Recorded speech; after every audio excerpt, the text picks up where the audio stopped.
Chapter 428. Zhang Zhong was shocked. Didn't his daughter-in-law just say a few words in a dialect?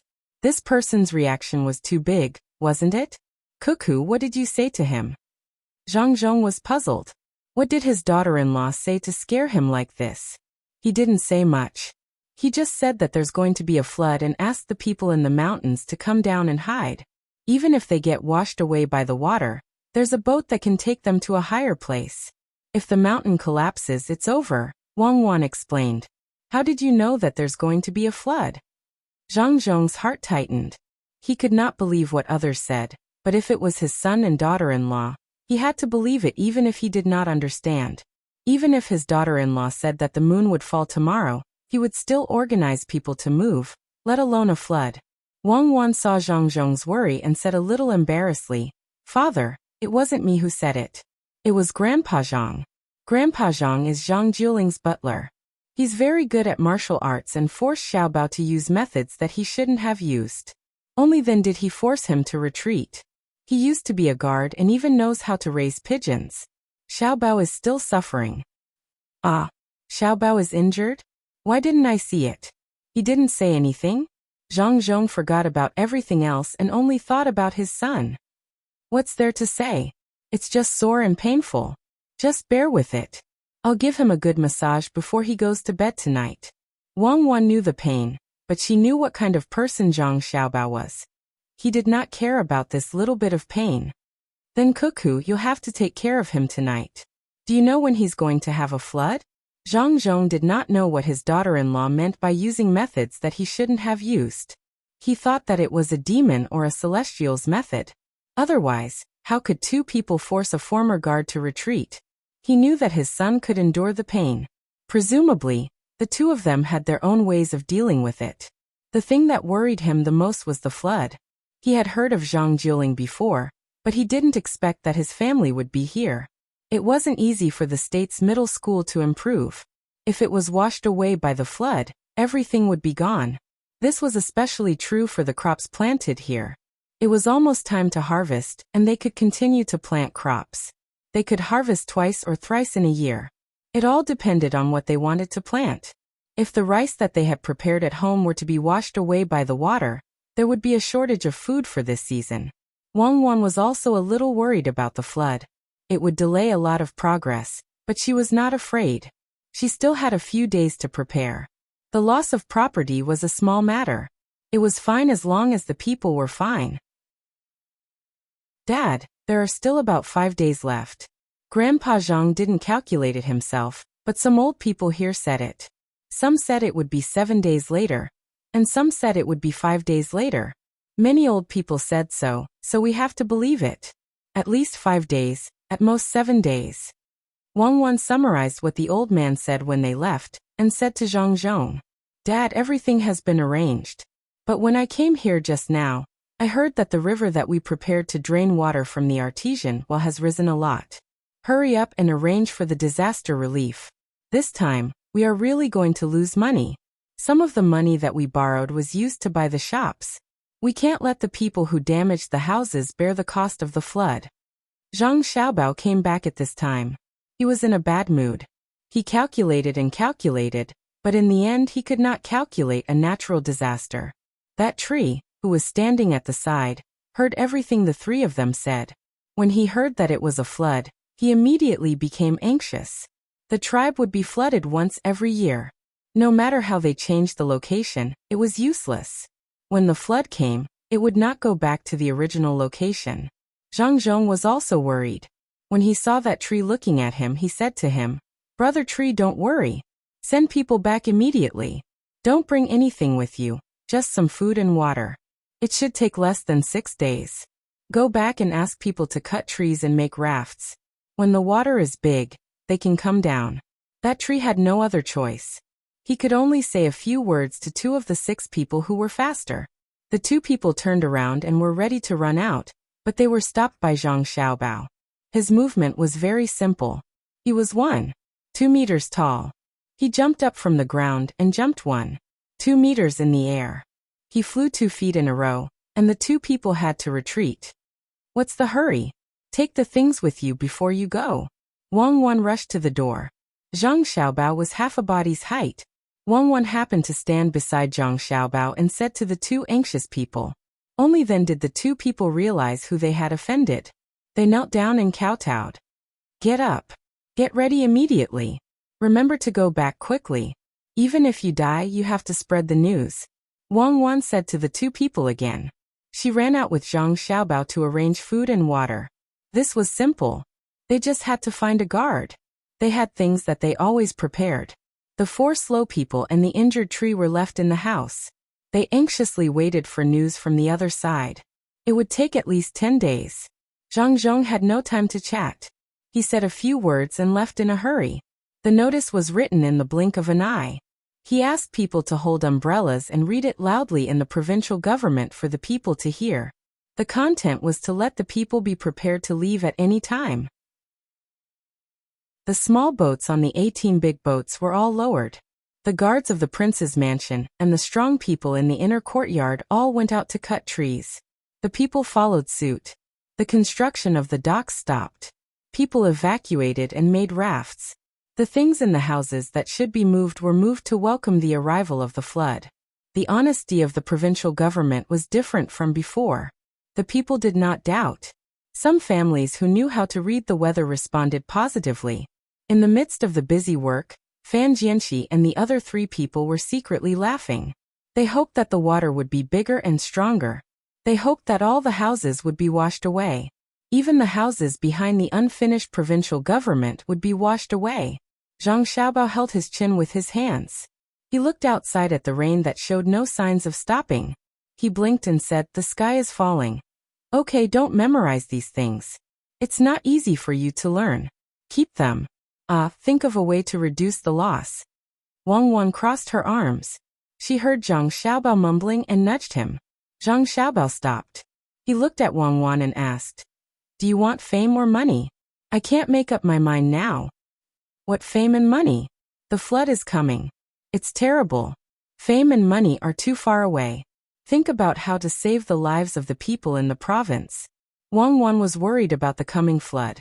In this kind of situation, some experienced people were more accurate than the weather forecast. After checking the weather, they could say when the flood would come. Zhang Xiaobao pinched his thigh hard and said, "I'll listen to you. If you want lives, prepare to take other people's lives and let them come over to develop.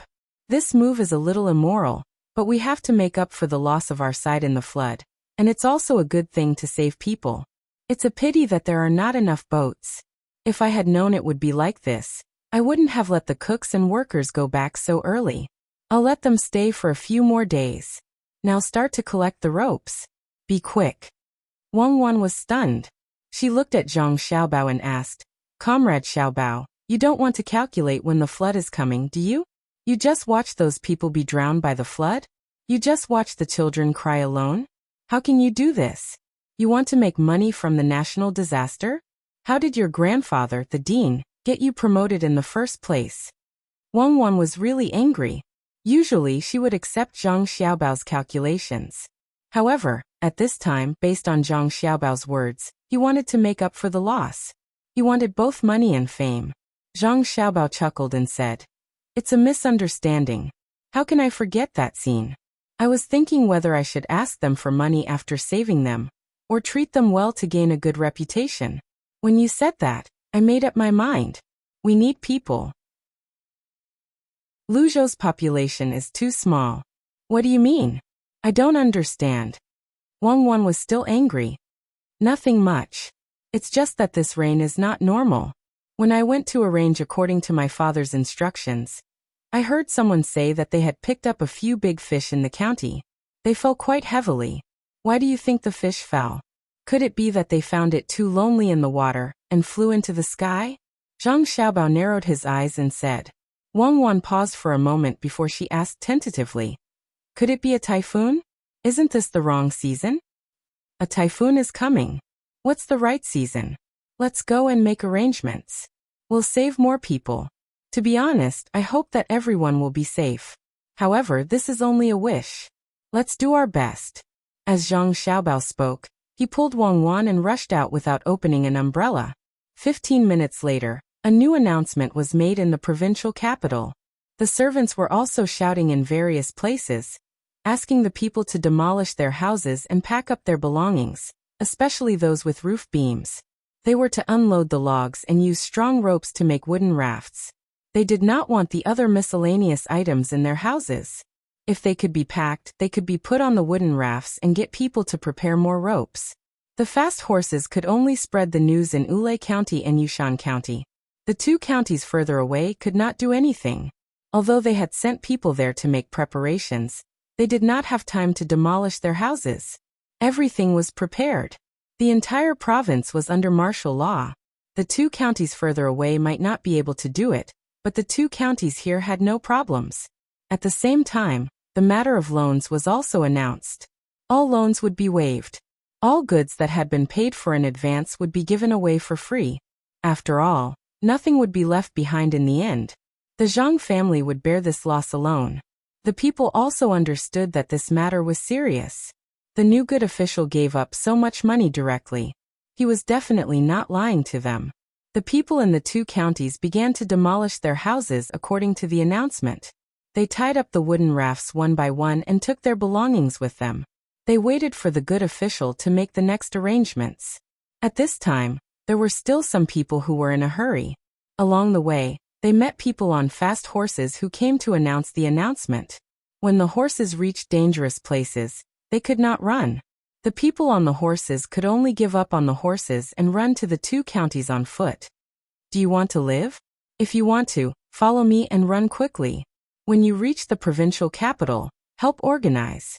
If you do well, maybe Governor Zhang will spare you this time. Chapter 429. On the second day, most of the houses in Ule County had been demolished. The people who had lost their homes did not complain about the good officials at all. They just waited for the good officials to make arrangements for them. All the tents on the ship were taken out. There were also temporary sheds. They moved slowly towards the seaside. The people followed the tents and sheds. Occasionally, there would be some hidden bad guys who wanted to cause trouble. When they were discovered, they would be killed immediately regardless of whether they were guilty or not. The rain was still falling. The people from the Zhang family's inner court had already spread out and went to various places to buy things, especially Qinzhou, which was the closest to them. They used money to pave the way and bought a large amount of herbs, food, and cloth back at a price several times higher. It was also raining heavily in Qin province. It was the same for the neighboring provinces as well. Occasionally, there would be people who would pick up the falling fish. In some places, the houses were blown away by the wind. In this era where information was not up to date, all of this had been forgotten. The four judges who wanted to leave had no choice but to stay because of the state of martial law. They didn't intend to listen to the notice, but the house was still demolished. The four of them took the deed and wanted to go to Zhang Zhong to argue, but they couldn't even meet with him in person. According to Zhang Xiaobao's words, in this era of power, what could you do if your house was demolished? A place that was constantly promoting the rule of law could be demolished just like that. Moreover, the nature was different. This was not for personal gain. If it was not demolished, it would be flooded in the end. It was a pure waste. The rain these 2 days was too heavy. Some old people said that they had encountered it before. The Dragon King was angry. They had encountered it once a few decades ago. At that time, the people here ran to the mountains. Although they were not flooded, the mountains collapsed and many people died. Zhang Xiaobao was ready to take a gamble. At most, he would just spend money. Why would he need so much money? If he could not keep his father's position, who would be able to keep his money? Go on with all your might. Zhang Zhong, this time you will lose tens of thousands of strings of money. Isn't his family rich? Let's see if his heart aches or not. Ha ha ha, let's see if it's bigger. Even though Lu Xiaoqing's house had been torn down, he was still with his family. The servants had made a wooden raft and a shed. His family and the other 3 families had gathered together. The 4 judges were eating and drinking under a shed. When they saw the heavy rain and found out that the Zhang family had given up on all their loans and goods, they were all as happy as if they were celebrating the new year. Chao Herue took a sip of the warm wine and said with an undisguised smile, "This time, not only did the Zhang family lose money, But Zhang Zhong's position is also in danger. Such a big disaster. If the emperor knows about it, he will report it to the heavens and punish himself. How can the officials under him think about it? You can't say that. Some people said that the Zhang family scattered and went to different places to buy things. If they buy enough things and reduce the loss, maybe the emperor will consider it. Jiang Huanshi was also happy, but she was a bit worried that Zhang Zhong could escape this time. Fan Jianxi, who had been silent all this time, said, "The Zhang family is rich.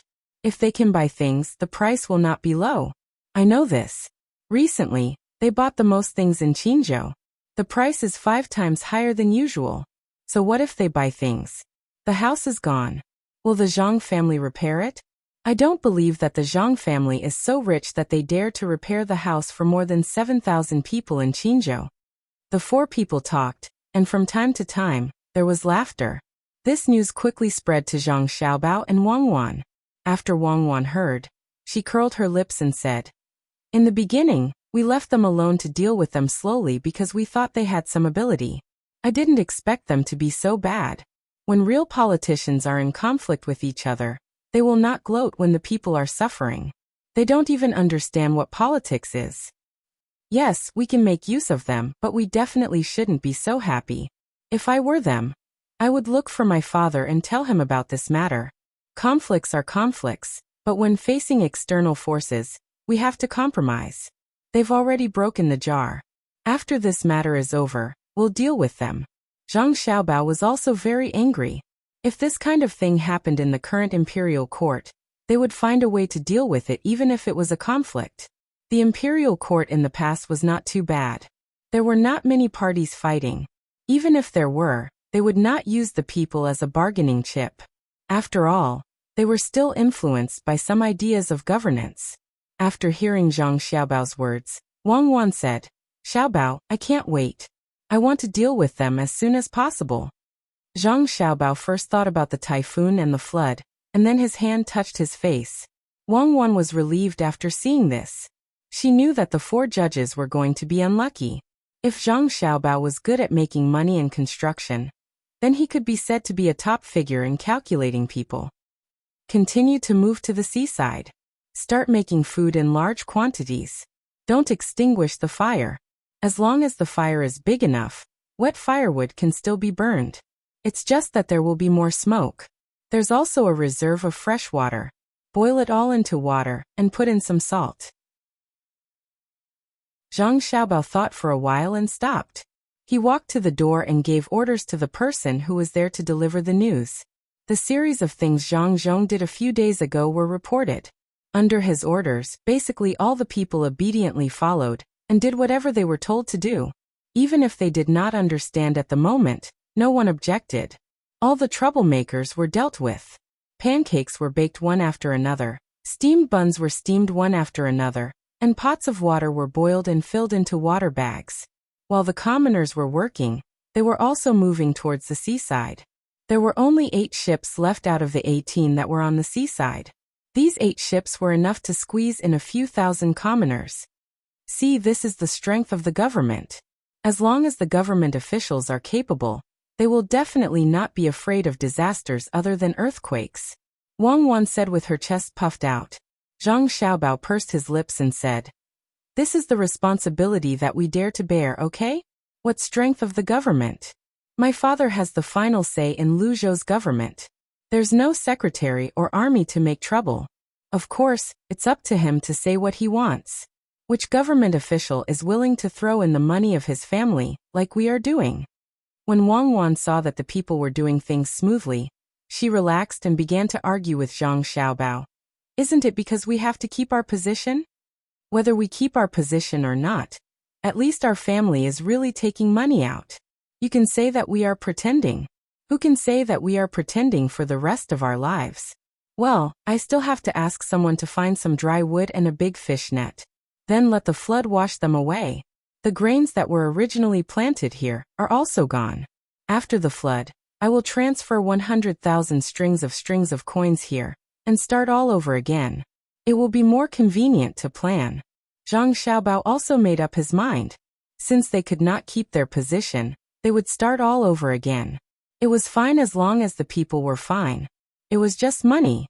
Not to mention that the Zhang family could withdraw enough money now, even if they could not for the time being. They could go to the capital and ask for cooperation. Countless rich merchants would be willing to join them. Wang Wan knew that Zhang Xiaobao was encouraging her and using this spirit to influence others, but she still felt reluctant. She ordered a person next to her. Pick out the strong people who have nothing to do and help me harvest the rice here. Get as much as you can. Yes. The person from the inner courtyard responded. After finding someone to make the arrangements, he came back and asked Wang Wan, "Miss, your order just now seemed to be useless. According to the rules, the orders of the young miss and young master must be unconditionally carried out. But after carrying out the orders, you can ask, 'Miss, what do you mean?' Nothing. If we don't eat the people, we can use it to feed the pigs, poultry, and fish. It's better than throwing it away. If we can reduce the losses, then reduce the losses. Those seedlings are not harvested yet. The bottom is green and can be used to make fodder. Do you understand now? Don't be too excited and busy, because now is the time to distribute water. You have to deal with things without any emotions. This is planning. Busy but not chaotic, anxious but not angry."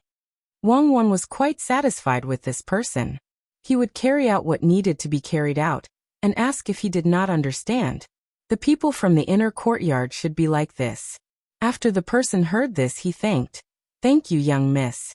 Young master, can you tell me why you want the people to make so many wooden rafts? We don't need so many at all. Just 1/3 is enough for the people to live. We still have the boats, so we don't even need 1/5. When Zhang Xiaobao saw the person from the inner courtyard asking him, he looked at the rice seedlings on this person's chest. There were 4 circles. He thought for a while and said, "I shouldn't let you know. You are only a 4-star. Let me remind you. Our family has lost a lot of money this time. Do you think we should earn it back?"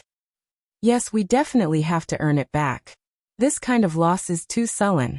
The heavens insist on messing things up, but this little one believes that the young master and young lady are even more powerful than the heavens." The person from the 4-star inner courtyard replied. He was not deliberately flattering them, as he also thought so in his heart. "That's natural. How can my family look at the losses and do nothing? Then let me ask you, can we earn back that money from the people in our prefecture?" Zhang Xiaobao wanted to give the person from the inner courtyard a strong impression. "No, could it be that we have to earn the money of the people in other places?" The person guessed. "Something like that. Think further. Think carefully. Once you understand, you can be promoted to 5 stars. Don't just think about this and delay the proper business." In the end, Zhang Xiaobao did not tell this person why, and this person did not ask anymore. He knew that the first 4 stars only needed to make contributions or be outstanding during the examination. However, it was not so easy to be promoted to the 5th star. A 5-star inner courtyard person could be sent out to take charge. This could only be thought about by himself. The people of the 2 counties were busy. Not only did they have to take care of themselves, but they also had to wait for the people of the other 2 counties to come and help. Chapter 430. 5 days passed in the blink of an eye. Water began to flood everywhere. A few provinces were almost completely covered by the ocean. Even if there were mountains, it was useless. Those who hid in the mountains did not have to worry about being washed away by the water. However, the mountains would slide. No matter how much vegetation there was on the mountains, as long as the soil was saturated, something would happen. The valleys in the mountains were also filled with water. The heavy rain was still falling. From time to time, people would float by with a board. Qin province was flooded, Su Maozhou was flooded, Lian province was flooded, Shaanxi province was not far away, and Feng province was also in the area where the heavy rain fell. The typhoon landed on Luzhou. The people who had long been prepared moved to the valleys. The big ships were also far away. Only one ship was slightly slower and was stranded. The typhoon circled around Luzhou's bay and gradually dissipated. An old man who knew how to look at the sky told Zhang Zhong that it was just one dragon. There were no other dragons. Zhang Zhong did not care about the dragons anymore. He sent out countless small boats to pick up the people who floated over from the other 2 counties and the neighboring provinces. The people who lived by the sea might not be good in other aspects, but they had absolutely no problem in swimming. Those who went to the sea to catch big fish, and those who lived near the sea all knew how to swim. Children of 4 or 5 years old dared to dive into the water to find things. All of them knew what to do when the flood came. Even those who were good at swimming did not swim on their own. Usually they would find something floating and hold on to it. Ninghai and Huaqing counties had been notified. They made their own wooden rafts and put their belongings on them. However, they did not tear down their houses or prepare so many ropes. When the flood came, families paddled the rafts toward the state capital. This was their only hope. Father, mother, can our family still survive? Why don't we go up the mountain? It's higher there. The further we go, the lower it gets. A little boy of 8 or 9 years old was holding his 3-year-old sister in his arms. He wiped the rain off his face and held a big leaf in one hand to block the rain for his sister. He said to his parents who were paddling with all their might, "Luo Luo, people died on the mountain too. What if we go up the mountain and come down later? What if the new good official doesn't recognize us? Carry Bei, we're going to find the official." The father used all his strength to row the wooden raft, enduring the onslaught of the rain. His son said. The mother also helped to row, crying as she rowed. Her home was gone, and her land was gone. She didn't know how she was going to live the rest of her life. The only thing she was thankful for was that the high-ranking official had sent the news early and returned the wooden raft. Her family was fine. The little boy nodded as if he understood, and said to his 3-year-old sister, Bei, we'll have something good to eat in a while. The little girl who was 3 years old could not understand the pain of the adults. She reached out to touch the leaf that was blocking the rain, and called out happily. After a while, the little girl was no longer so excited. She pursed her lips and said that she was hungry. The boy took a bite of a steamed bun, chewed it in his mouth, spat it out, and put it into the girl's mouth. Be good, Bei. Eat quickly. You won't be hungry after eating. When we get there, we'll have hot soup to drink. The girl ate half a steamed bun and was finally full. She curled up in her brother's arms and fell asleep. The boy thought for a while and put away the other half of the steamed bun. The family had brought food this time, but it was all raw. There were only a few dry steamed buns. It was better to leave them for his sister. He could eat the raw ones. The family of 4 sat on the wooden raft and floated in the direction of the state capital. As they floated, a large tree that had been washed down slanted and crashed into them. The couple tried to avoid it. In the end, they dodged the tree above the surface of the water, but the branches under the water hit the side of the wooden raft. With a cracking sound, the hemp rope tied to the wooden raft could no longer withstand such a large force. 3 of the ropes snapped in succession. Husband, you take Luo Luo and go. I'll carry Bei and follow behind. When the woman saw that the wooden raft had cracked, she shouted at her husband, and was about to carry the little girl. The man was good at swimming, and so was Luo Luo. If something happened to the family, they would have to leave behind descendants. The boy was their descendant. The woman was already prepared to give up. I can't leave my sister behind. I know how to tread water. Mother, the 3 of us will take turns treading water and carrying the wooden raft. We can't leave our sister behind, but we can't be without our mother. The boy immediately understood what his mother meant. He hugged his sister tightly and refused to hand her over no matter what. Luo Luo, it's useless. The water is so big. You can't turn around with the wooden raft. You'll be washed into the sea. Follow your father. The 2 of you can cross. The mother was also reluctant, but she had to give up at this time. Don't say any more. Row. The water hasn't scattered yet. I'll carry her. At this time, the man climbed onto the wooden raft. He used his hand to grab a piece of wood, and his leg to clamp another piece of wood, so that the wooden raft wouldn't scatter completely. However, every time the water hit, the wood would squeeze against each other, causing the man to feel pain. The woman nodded with tears flowing down her face. She said to the boy, Put Bei down and row with me. We're almost there. The boy hesitated for a moment. He took off his pants and put his sister on his pants while naked. He then put the leaf on his sister's body. Only then did he pick up his father's wooden raft and row with all his strength on the other side. The wooden raft moved forward for another quarter of an hour. The man's feet and legs were already bleeding from the friction. The fingernail on his left hand was accidentally squeezed by 2 pieces of wood. 3 fingernails fell off and blood seeped out. Just as the woman was about to grab her daughter and jump down in despair, a few black spots suddenly appeared in the water in front of them. The black spots were moving very fast, and at the same time, they were accompanied by splashes of water. While the woman was in a daze, the black spots were already getting closer. When she looked carefully, she found that they were actually 6 people's heads that occasionally popped out of the water and then sank back down. The splashes of water were also caused by the 6 people swimming. The boy also saw it and was stunned. He was a good swimmer and could step on water, but he definitely couldn't swim that fast. The 6 people's movements were almost the same. They seemed to be wearing black clothes, and even their heads were covered. Their heads sank and floated for a large distance. When they sank, their heads dove into the water. When they floated, their heads moved left and right. When they didn't encounter waves, their 2 hands alternated in front of them. When they encountered waves, they immediately changed their movements. Their 2 hands should be stretched forward, and just happened to pass through the waves. The 6 people swam to the front of the wooden raft. One of them took out a rope from the bag in his arms and said to the person on the wooden raft, "Don't be afraid. We are the new provincial governor. We are the guards of a good official. We have been ordered to provide support everywhere. Get up, don't lie down." As the man spoke, the 6 people surrounded the wooden raft. One of them climbed up and began to tie the wooden raft again. The man was already out of strength. He lay there on his back and kept saying thank you. The woman cried and carried the girl up. The boy looked at the 6 people with admiration.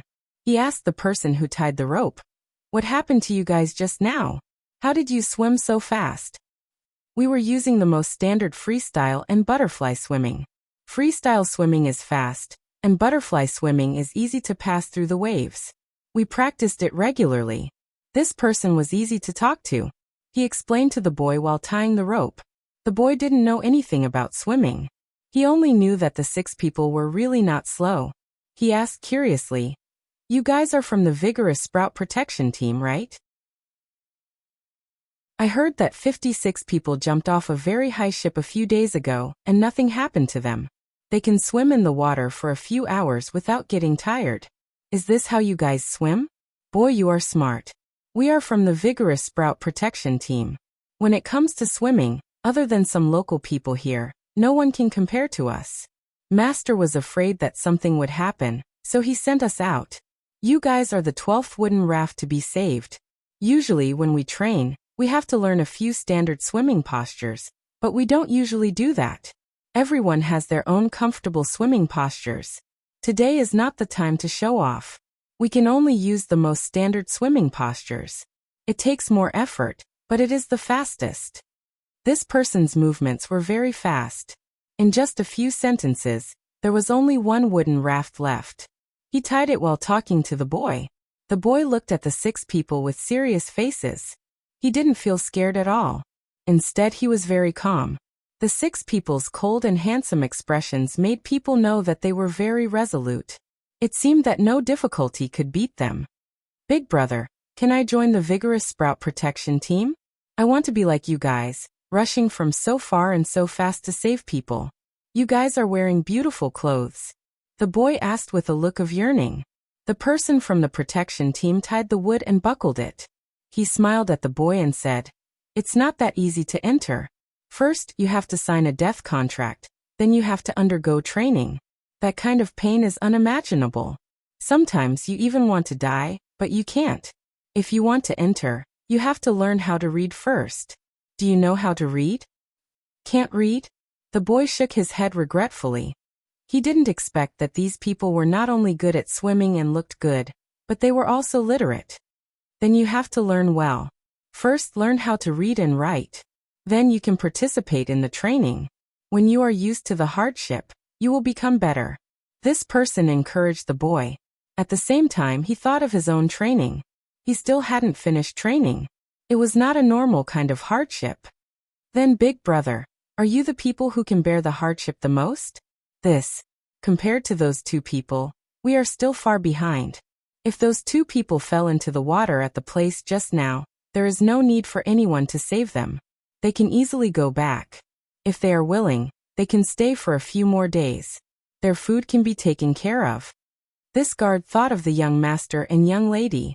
He was one of the people who accompanied the two people into the old man's house. Thinking of the two little ancestors' reaction and ruthlessness, he couldn't help but tremble. The boy nodded and didn't say anything. Chapter 27. The wooden raft can also contribute, corrected 5. The man lying on the raft spoke at this time. You are indeed worthy of being a good official's personal guard. You are really good. That small boat in front is yours, right? There is also a person on it holding something and looking around. You guys don't look tired at all after swimming so far. Big Brother is right, we are not tired. We are already used to it. This is nothing. Our usual training is much farther than this. Moreover, we have to carry weights. Big Brother, don't move, let me take a look at your injuries. The person on the raft came over and said to the man. At this time, the sound of a whistle came from the other side. One long, one short, one long, two short. The 5 people around the raft immediately left the raft and swam in another direction.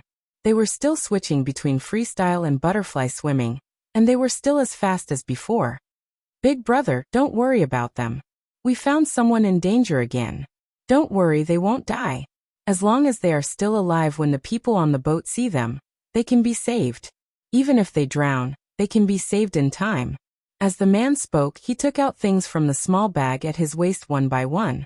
Finally, he took out a piece of oilcloth and said to the boy, "Come here and help me hold it. Hold it above my hand. Don't hold it blindly. It won't be easy to treat if it gets infected." The bodyguard first took out a needle and wiped the needle with an alcohol swab. He then wiped the place where the needle was to be inserted and gently inserted the needle into the wound. With a push from both sides, he opened up the extravasated blood and squeezed the extravasated blood out. Then he cleaned up the other wounds and bandaged the 3 fingernails that had fallen out. After all these were done, there was only one place left. There was a 2-inch long cut on the calf by the wood. The wound was so deep that the bone could almost be seen. The bodyguard dipped the cotton pad in alcohol and said to the man, "This is my own first aid kit. In order to keep you awake at all times, there is no anesthetic in it. Bear with it and bite it." As he spoke, the guard broke off a piece of wood and stuffed it into the man's mouth for him to bite on. Then, he rubbed the cotton wool dipped in alcohol on the wound. Even though the man was biting on the wood, he still cried out, tears flowing down his cheeks. "It'll be over soon. What's this wound? You didn't see someone who dislocated his own shoulder and put it back with his own body. That person's expression didn't change at all. He was still attacking when his shoulder was dislocated. What's wrong with rubbing alcohol? I'm going to stitch it up later. Don't make a sound again. I'll treat you as a woman. You're not even a woman." The bodyguard listened to the man's shout and frowned. He carefully rubbed the dirty thing out of the wound and said. He remembered the short battle between the young master and the old man. The young master used the detoxification technique. The body connected to the young lady behind the iron bridge turned 180 degrees, and the sound made by the wrist bearing the force. Then he thought about how the two of them could still continue to attack at that time. How much pain did they have to endure? In the end, the two of them didn't have any additional expression at all. They could smile after a little recovery. The man didn't know who the bodyguard was talking about. He didn't expect that the bodyguard would be so respectful to the two children, not only because of their identity, but also because of their strength. But this man was still a man in front of his family. He held on. Even when the bodyguard sealed the needle for him, he didn't make a sound. He bit the piece of wood in his mouth, and his face was pale. He held on. After treating the man, the bodyguard didn't stay any longer. He said to the family, "Continue forward. There will be a patrol boat in front to guide you. In less than 3 hours you'll be safe. There are places to eat, drink, and sleep. There are also doctors." After saying that, the bodyguard sealed his bag again. His body tilted, and he fell into the water with a splash. Father, the good official is so amazing. The bodyguards can save us. Father, are you still in pain? This time my sister is finally safe. The boy was happy. He paddled and said to his father. The head of the family also breathed a sigh of relief. It was painful. It had always been painful. But he could hold on. There was hope. No matter how painful it was, he was not afraid. He looked at his son with relief and said, "Those people are not ordinary bodyguards. Did you see their bodies in the water? Their chests were above the water. It wasn't done deliberately. They just stepped on the water like that. These people should be the good official's elites. The good official sent them out, so there must be fewer bodyguards around him. It's all our fault. We clearly sent people to tell us, but when we were making the raft, we didn't think about what we would encounter." The boy didn't think too much. When he heard his father say that the good official sent out his elites, he began to worry about the good official. If someone was up to no good, who would protect him? Thinking of this, the boy paddled harder, forcing his mother to paddle harder as well. While paddling, the boy said, "When I get there, I will stand by the good official's side. If anyone dares to hurt him, I will fight to the death." 6 hours was not a long time, but after 4 hours, they discovered that the sky was already dark and the rain was still falling. The family of 4 was still rowing with all their might on the wooden raft. Fortunately, from time to time, a boat with a lantern would appear in front of them. When they reached another boat, the family rowed the raft over. The boy asked the people on the boat, "How much more time do we have? I'm so tired." "You'll need more than an hour to paddle. Are you hungry? Come have some hot soup." There was only one person on the boat with a lantern pointing the way. She was looking at the charcoal stove. When she was talking to the boy, her eyes were looking at the man lying on the bed. 3 bowls of pork and ginger congee were served. A hook was released from the boat and hooked onto the raft. 3 bowls, 1 for each of the 2 adults. 1 bowl for each of the 2 children was enough. The 2 adults didn't care. The boy's bowl was given a spoon. "Little sister, it's time to eat." The boy carried his sister over and used the spoon to scoop up some congee. He blew on it for a while and licked it with his tongue. When he felt that it was not hot anymore, he brought it to his sister's mouth. The girl was very calm the whole way. She didn't cry or make a fuss. When she woke up, she opened her eyes and blinked. Now that there was something to eat, she smiled at her brother and put the spoon in her mouth.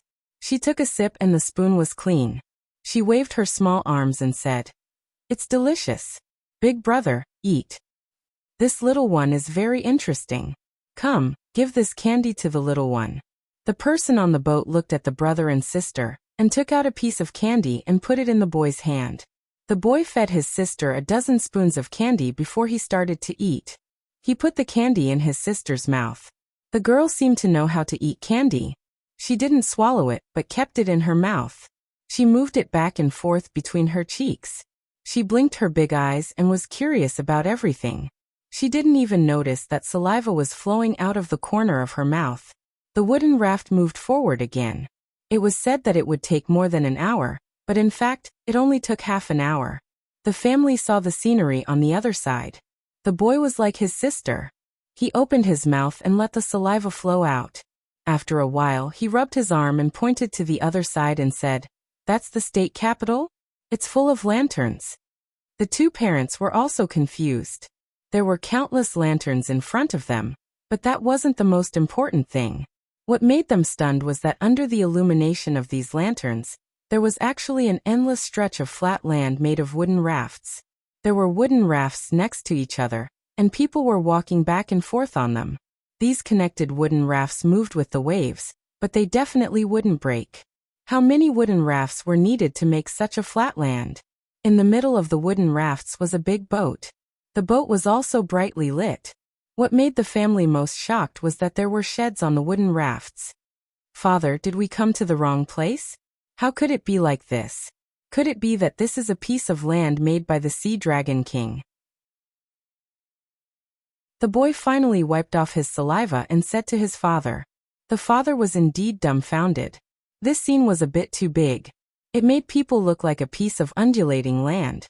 A big flag with cute seedlings painted on it was propped on the big boat. It made people know that this was the new good official's property. Row over there. The good official is indeed not ordinary. He actually made a piece of land here. All right, don't worry. No matter how big the flood is, it won't be able to break the connected wooden rafts. The father said to his son and daughter-in-law. Finally, he was relieved and fainted. Father, what's wrong? Mother, hurry up and row. There will be a doctor when we get there. The boy looked at his father and rowed with all his might. Without waiting for them to row to the place, a patrol boat came over and pulled their wooden raft over. When the wooden raft was connected to the land, the doctor rushed over first and began to treat them. The boy carried his sister and mother and was brought to a stable place. This wooden raft was also connected and repaired by someone, making this piece of land a little bigger.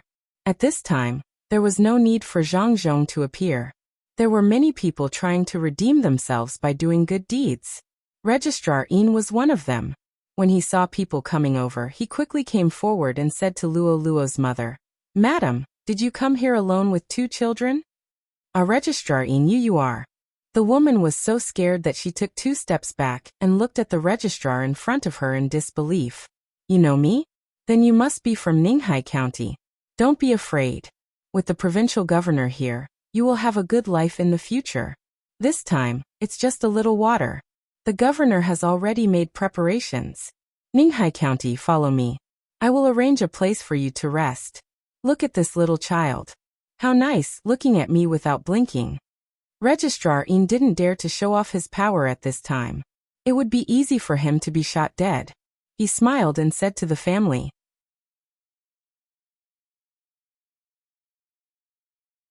Chapter 431. Registrar Yin's expression changed. Just as he was about to speak, he didn't expect the boy's mother to help him. She slapped the boy's head and scolded. "Kid, you don't know any better. Why are you telling the truth?"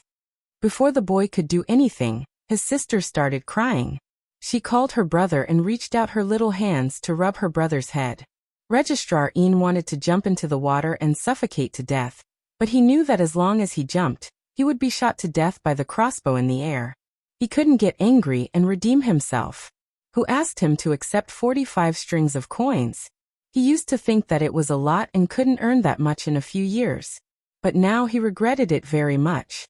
45 strings of coins was nothing. The provincial governor had already said that the first 100 people who did a good job in the disaster relief this time would be given 100 strings of cash each, provided that the people who had made contributions to atone for their crimes were excluded.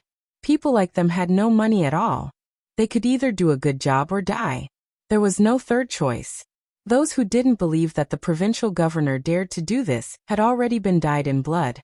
The remaining people were those who believed that the provincial governor dared to kill their people. When people were killed, there was no trial, no evidence, and no one cared what time it was. It was very simple. You could move the crossbow and say that they were drowned. No one pursued, and no one dared to. The girl cried and stopped. Then, she giggled and opened her arms. Zhang, his son and daughter-in-law were walking around. They looked around and happened to see this girl. Zhang Xiaobao liked children. When he saw that this girl was so cute when she cried, he opened his arms and welcomed her. The girl really gave him face. When she saw Zhang Xiaobao, she smiled and also opened her arms to let him hug her. You're really heavy. What's your name? How old are you?" Zhang Xiaobao hugged the girl and asked happily. In the end, before the boy and mother could say anything, the girl stretched out 3 fingers and said, "Bebe 3 years old. Brother 8 years old." The first one was referring to herself, and the second one was pointing to the boy. This was nothing. At least, Zhang could accept that his son and daughter-in-law were better than this. But when the girl pointed at Registrar Yin, she could kill. Bad wath. The girl only said one word and pointed at Registrar Yin. Then she burst into tears. Registrar Yin was stunned for a moment before he knelt down with a thud. "Little young master, I'm so resentful. I didn't do anything to them. I was laughing the whole time. Young master, don't kill me. I really didn't do anything. I was just picking up the people from our county. I already know that I was wrong. I won't dare to do it again. I only took 45 strings of coins." I really didn't do anything bad. Young master, please spare me. Registrar Yin was most afraid of Zhang Xiaobao. Zhang Xiaobao was different from other people when he killed people. Other people were either cold, angry, or smiling. Zhang Xiaobao's expression when he killed people was pure and cute. When the deputy magistrate of Huaqing County was killed, it was Zhang Xiaobao who did it personally. That scene was unforgettable for many people. Zhang Xiaobao held a crossbow with great effort and pointed the arrow at one of the deputy magistrate's eyes. He said, "If you feel pain, tell me. It's my first time using it, so it's not very accurate. I'll be fine after practicing more in the future." There wasn't any killing intent in the deputy magistrate's eyes. He was just curious. In the end, the crossbow went in through the deputy magistrate's eyes and came out from the deputy magistrate's temple. The deputy magistrate didn't die. Zhang Xiaobao held another crossbow with great effort and pointed it at the deputy magistrate's other eye. He said innocently, "I moved just now." "It's a lie. This time I won't move. Tell me if you feel pain." In the end, this crossbow also missed. In the end, the deputy magistrate didn't know whether he bled to death or died of pain. Anyway, he didn't die a quick death. Who wouldn't be afraid of such a child? The deputy magistrate's death wasn't unjust at all. He once raped a woman in the county. This time, he met her and wanted to do something with her. In the end, the woman didn't agree and he slapped her. With this one slap, everything was revealed. Because of this, Wang Wan was angry with Zhang Xiaobao for a long time. She said that he made the deputy magistrate die too quickly. Zhang Xiaobao sincerely apologized and said that the next time he met the deputy magistrate, it would be difficult for him to die even if he wanted to. In the face of such a person, Registrar Yin would be lying if he said that he wasn't afraid. Zhang Xiaobao smiled innocently. He looked at the trembling Registrar Yin and asked, "Let this little girl give you 2 big slaps, okay?" Okay, hit her with all your strength. Thank you, little young master. I will remember your kindness for life." Registrar Yin didn't care about whether it was embarrassing or not. He was overjoyed. Not to mention that the little girl had grown up, even her mother would do. It was better than the little young master doing it himself. Bei Bei hit him. He's a bad guy. Zhang Xiaobao carried Bei Bei in front of Registrar Yin and taught him. Registrar Yin moved his face closer to Bei Bei. Bad guy hit. Bei Bei waved her small hands and hit Registrar Yin's head twice. She didn't know how to hit the face at all. She stretched out her hands and smiled at Zhang Zhong, saying, "Hug, hug." Zhang Zhong also liked children. He took Bei Bei over and kissed her hard. Unexpectedly, Bei Bei took the initiative to kiss Zhang Zhong again. She giggled. The surrounding commoners looked at Zhang Zhong with even more respect. Their thoughts were simple. The little girl didn't know anything, but they could tell who was good and who was bad from the little girl's attitude. The little girl's heart was the purest. Zhang Xiaobao and Wang Wan didn't expect Bei Bei to be like this. Zhang Xiaobao was actually more depressed. He said to Wang Wan, "I was hoping to have a little sister called Bei Bei in the future. I'm Xiaobao and she's Wang Wan. Together, we're a treasure. There are many people with the same name. You're surnamed Zhang, so is everyone else surnamed Gongchang? I've never seen someone like you. Look, Bei Bei is so cute."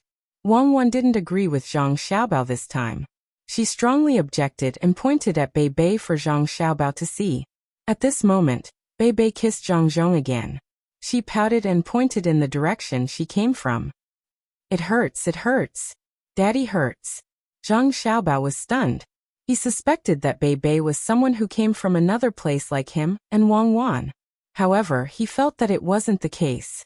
Unless this person was more powerful than him and Wang Wan, and hid more deeply, what kind of person could she be? Wang Wan also stared at her carefully.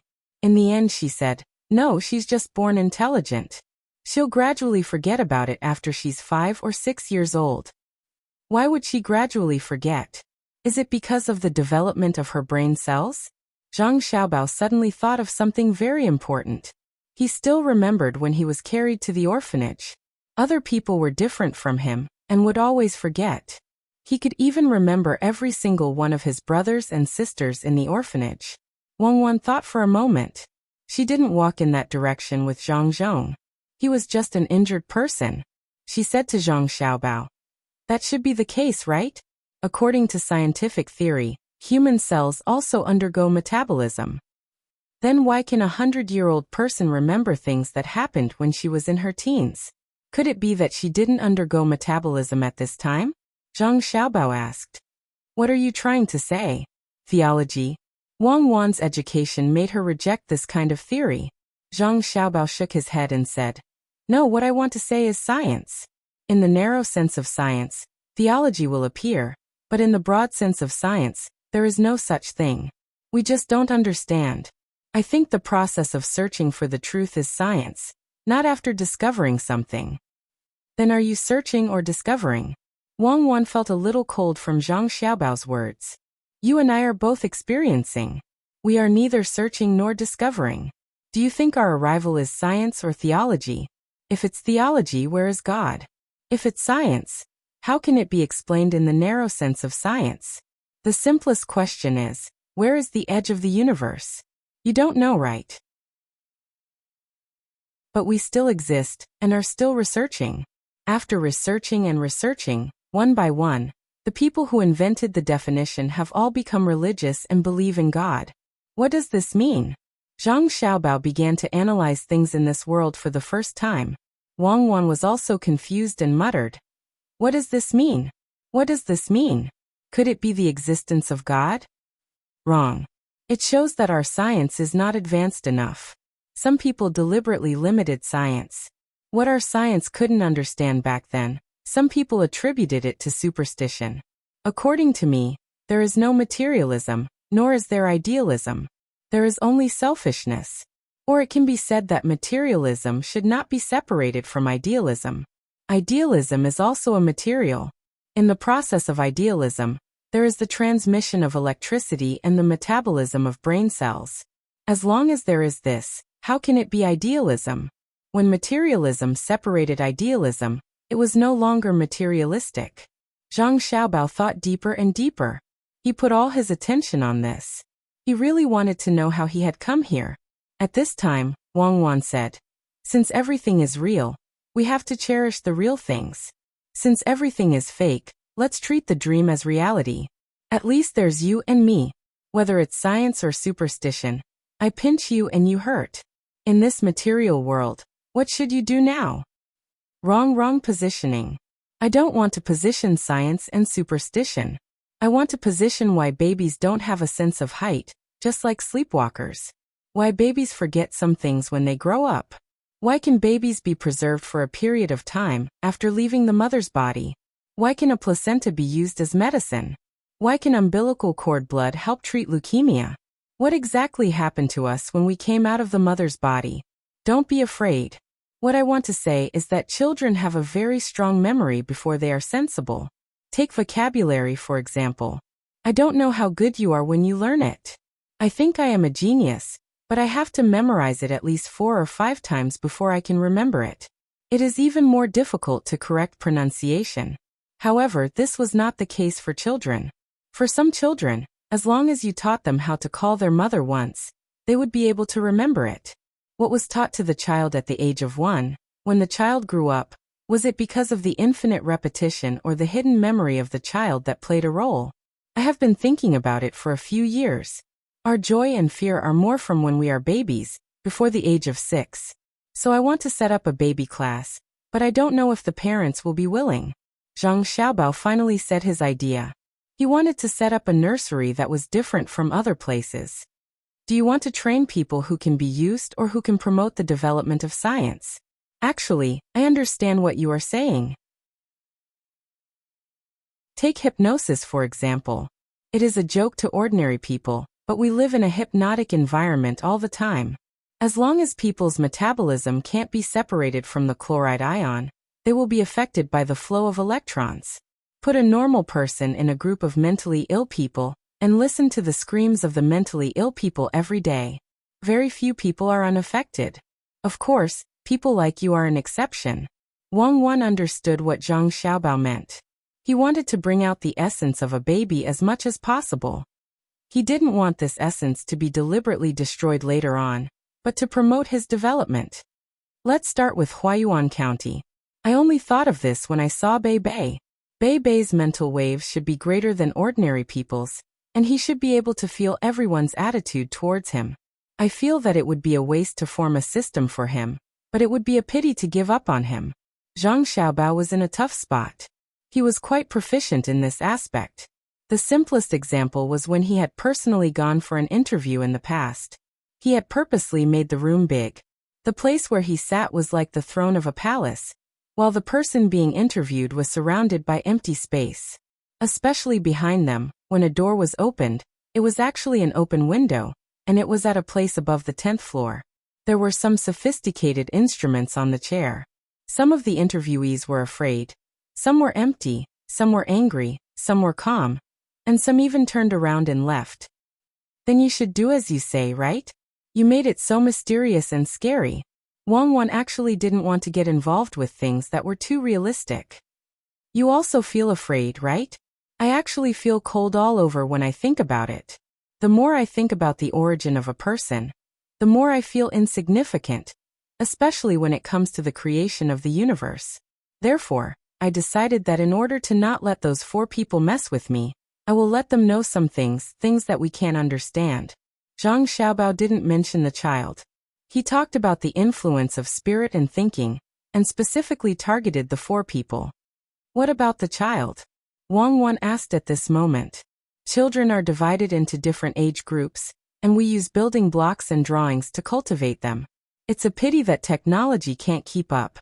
Find a few people to talk about their own things next to the child. And it's all the basics. Where the child is willing to climb to listen, we can analyze according to probability. Zhang Xiaobao looked at the black and white water outside, and felt that some things were really hard to grasp.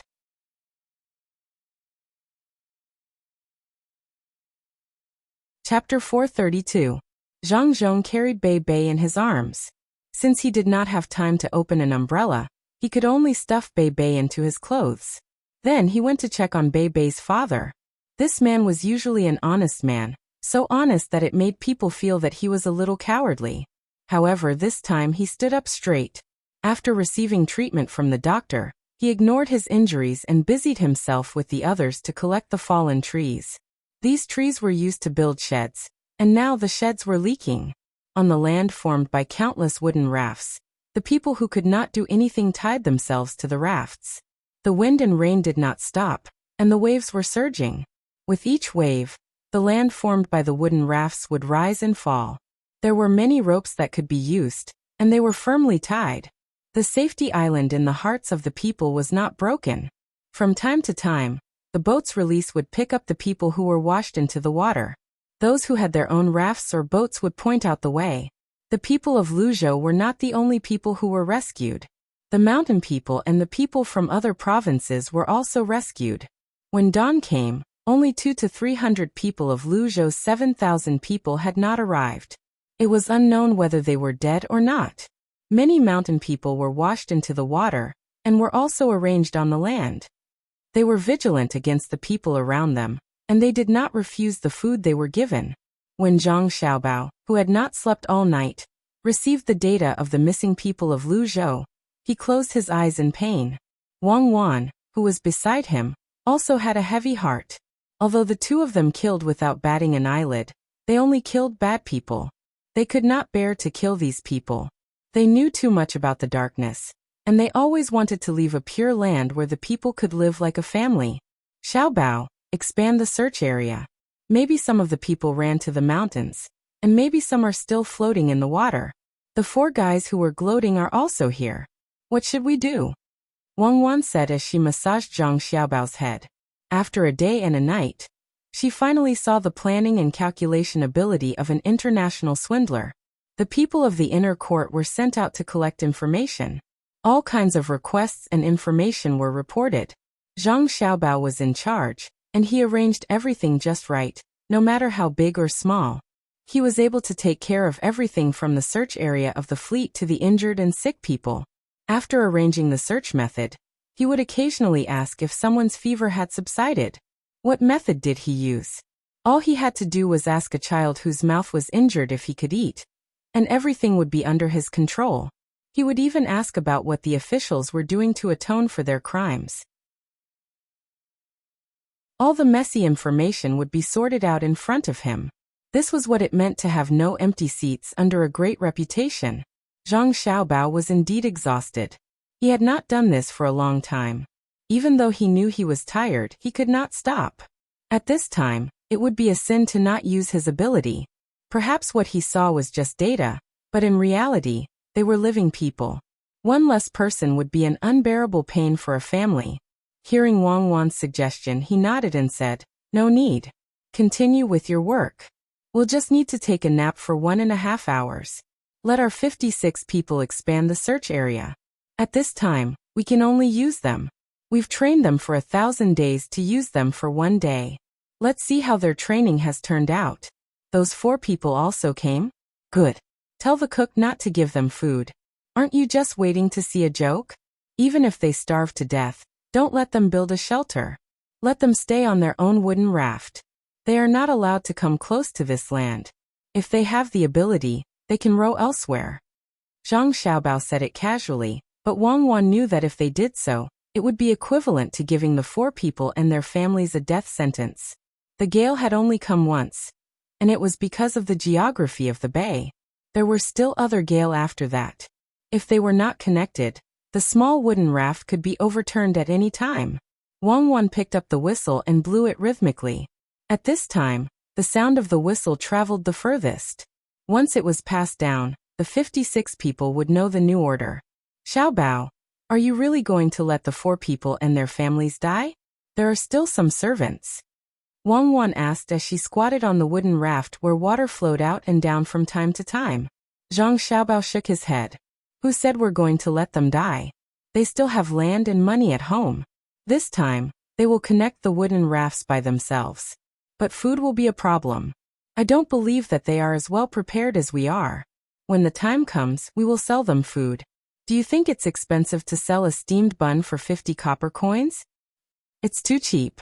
Vegetable steamed buns cost 100 copper coins each, and meat steamed buns cost 300 copper coins each. Let's get them to pay first. When they run out of money, we will write a written agreement. They have a salary and land at home. They can slowly pay us back later." Wang Wan did not have any intention of showing mercy. If she did not take this opportunity to teach the 4 people a lesson, they would not know how powerful she was. As for their families, Wang Wan did not think that they were innocent. If their families could persuade them normally, the 4 people would do the same. After receiving the order, the 56 people began to regroup.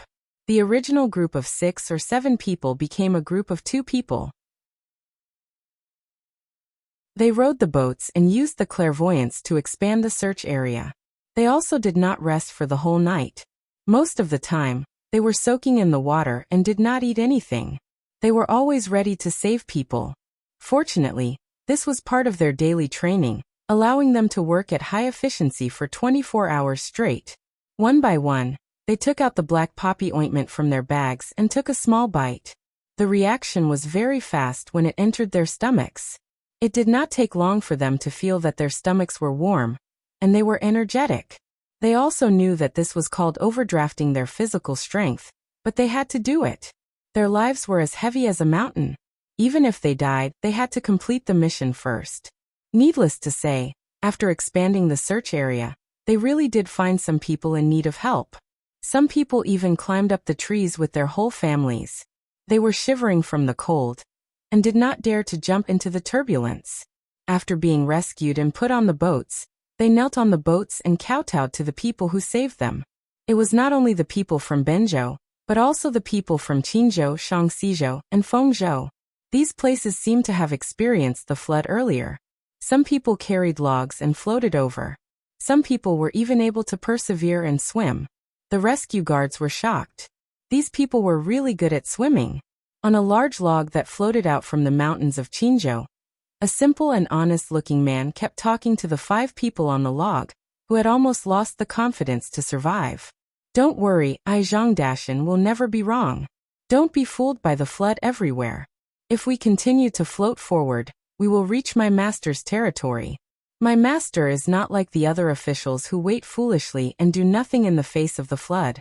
My master is definitely prepared. Dashin, don't lie to us. If what you said is true, your master is the provincial governor in Luzhou. He is being bullied miserably now. If you have a master who is the provincial governor, why would you be here? You just bought a shop, and you lost all your money, right? Now that the shop is flooded, how are you going to live in the future? If you are washed away by the water, you will be washed into the sea in the end.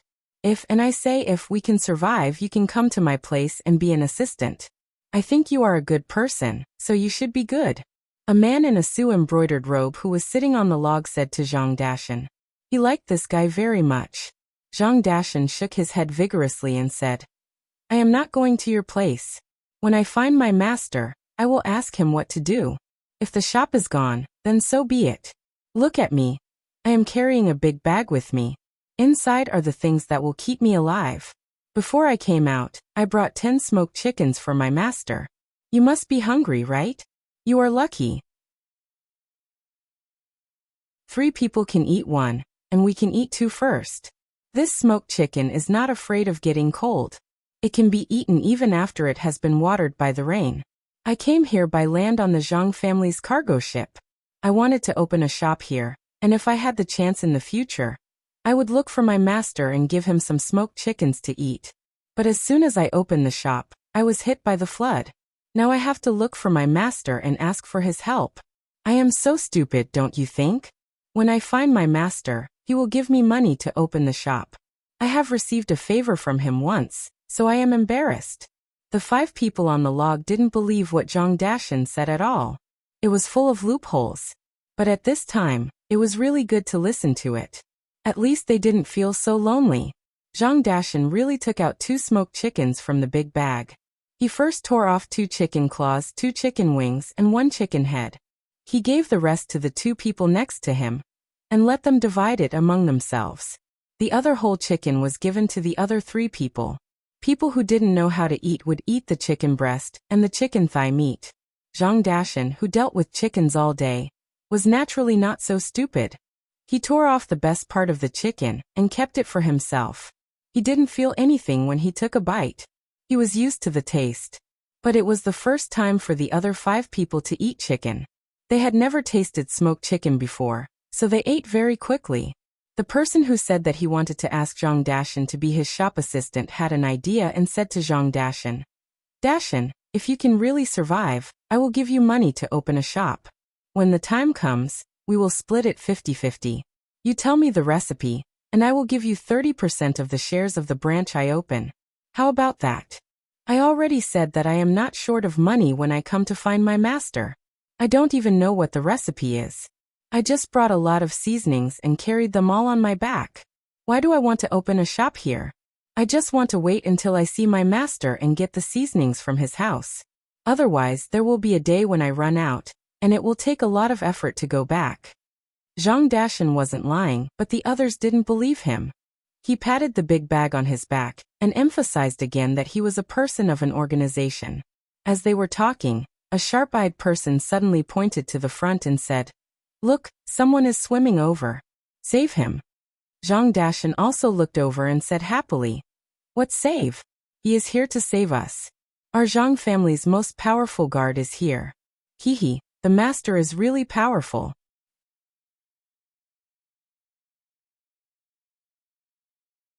Chapter 433. While the other 5 people still thought that Zhang Dashin was talking nonsense, Zhang Dashin waved at the person swimming over and shouted, Pang, come here and tell me how the master is. I'll give you a chicken. I just smoked it when I came here. I put more salt, so it's refreshing. Pang, good job, you swim fast. Seeing the main house's guards, Zhang Dashin was no longer worried. It was as if he had met someone from his hometown on a trip. He talked to them very easily. As expected, the person in the water sped up. When he swam closer, he wiped his face with his hand and glanced at the person on the log. He said to Zhang Dashin, Dashin, who else came with you? Where is he? Can't find him, right? Tell us the place and we'll go and rescue him immediately. It's just me. Come here and hold the log. It's big and can't be heavy. How's the master? Where's the madam? How's the master and madam? Our young master and young lady are doing well, right? Here, this chicken wing is for you. It's salty. I made it like this on purpose. I was afraid that it would float for too long. Zhang Dashan waved his hand and asked Pang to come over. He stuffed a chicken wing into his mouth and asked happily. Pang held the chicken wing in one hand and the log in the other. He ate 2 mouthfuls and praised. Not bad, Dashan. You've trained your skills. It's delicious, even salty. It's been 2 days and 1 night, and I've only eaten hardtack. I've been vomiting acid. Finally, I've eaten something decent. How much do you have? Take it all out and share it with the brothers. The master is fine. The young master and young lady are exhausted. They didn't sleep the whole night and only ate hardtack. You'll know when you get there. Why are you here? Do you have water? Give me a sip. I don't want to drink the rainwater in the river. Zhang Dashan took out the water and gave Pang a few sips. He only gave him a chicken claw and didn't give him any more. I still want to let the master taste it. You guys eat hardtack. I don't believe that those hardtack will make you vomit acid. There's meat and vegetables in it, and it doesn't lack salt. Does our Luzhou have a lot of water? What do you mean our Luzhou? You're from Sanshui County, okay? The water is huge, and everything is washed away. Master has brought the people of the province to build a platform with wooden rafts. It's not bad. Do you want to continue on your own, or do you want us to carry you? If you can walk on your own, then walk on your own. In another 2 hours, you will be able to drink the hot soup provided by the temporary supply ship. We still have to continue patrolling. Give me that chicken claw of yours. Now that Pang had something to hold on to, he felt much more relaxed. He extended his hand as he spoke. Zhang Dashan handed over the chicken claw in his hand and said, I told you that my master would definitely be prepared. Sure enough, wherever my master is our home. We will go there ourselves. You continue to save people. There are still people being washed over. All right, let's go. Pang let go of his hand. With a chicken claw in each hand and a chicken wing in his mouth, he walked forward in a relaxed manner. How is it? Did you see that? These are the most powerful bodyguards of our main house, the members of Team 0 of the Vigorous Protection Team. In the water, they are just like on the ground. What is this called? Yes, it's like walking on flat ground. Seeing them means that we have entered the coverage area of their patrol, so we don't have to worry anymore. Zhang Dashan only had a chicken wing and a chicken head left in his hand. As he ate them in small bites, he puffed out his chest, looking very proud. It was impossible for the 5 of them not to believe him this time. The way they looked at Zhang Dashan changed. The person who had been waiting for things to settle down to recruit Zhang Dashan also sighed at this time. He already knew that with the power of that official's family, it was impossible for Zhang Dashan to be roped in by others. At this time, the old man of the father and daughter pair asked Zhang Dashan, Dashan, you are a farmer. How did you have the money to open a shop? Now that the money is gone, will your master really give you the money? Of course, my master is good to us. I borrowed money from him first and I will return it when the time comes. In fact, as long as I can go home, I won't be short of money. We are different from other farmers. We have 40 pigs, more than 300 ducks and 200 chickens, so we don't lack money. Although we are farmers, we live in a 2-story building, and we have dozens of strings of cash at home. Last year's bumper harvest, our family earned a lot. We have people in Zhuangzi who are sick, and we don't need money for treatment. We also have people who make clothes for us. When we earn more money, we will go back and find a wife. When we have children, we will send them to the school in Zhuangzi. When Zhang Dashan talked about Zhuangzi and the main house, he became even more proud. He told the story of his family bit by bit, making people feel that he was not a farmer but the main house in Zhuangzi. He lived in a 2-story building and raised so many things. His family was not short of money at all. No wonder he was not worried at all about the house that he had just bought being washed away. The old man was satisfied. He held his daughter's hand and said to Zhang Dashan, Dashan, what do you think of my daughter? She said she would be your wife.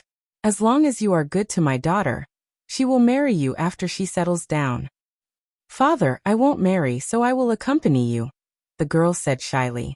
Her words showed that she did not agree, but her eyes kept glancing at Zhang Dashan. She was very satisfied with this simple and honest man, especially the chicken that had not been eaten yet. It tasted so good.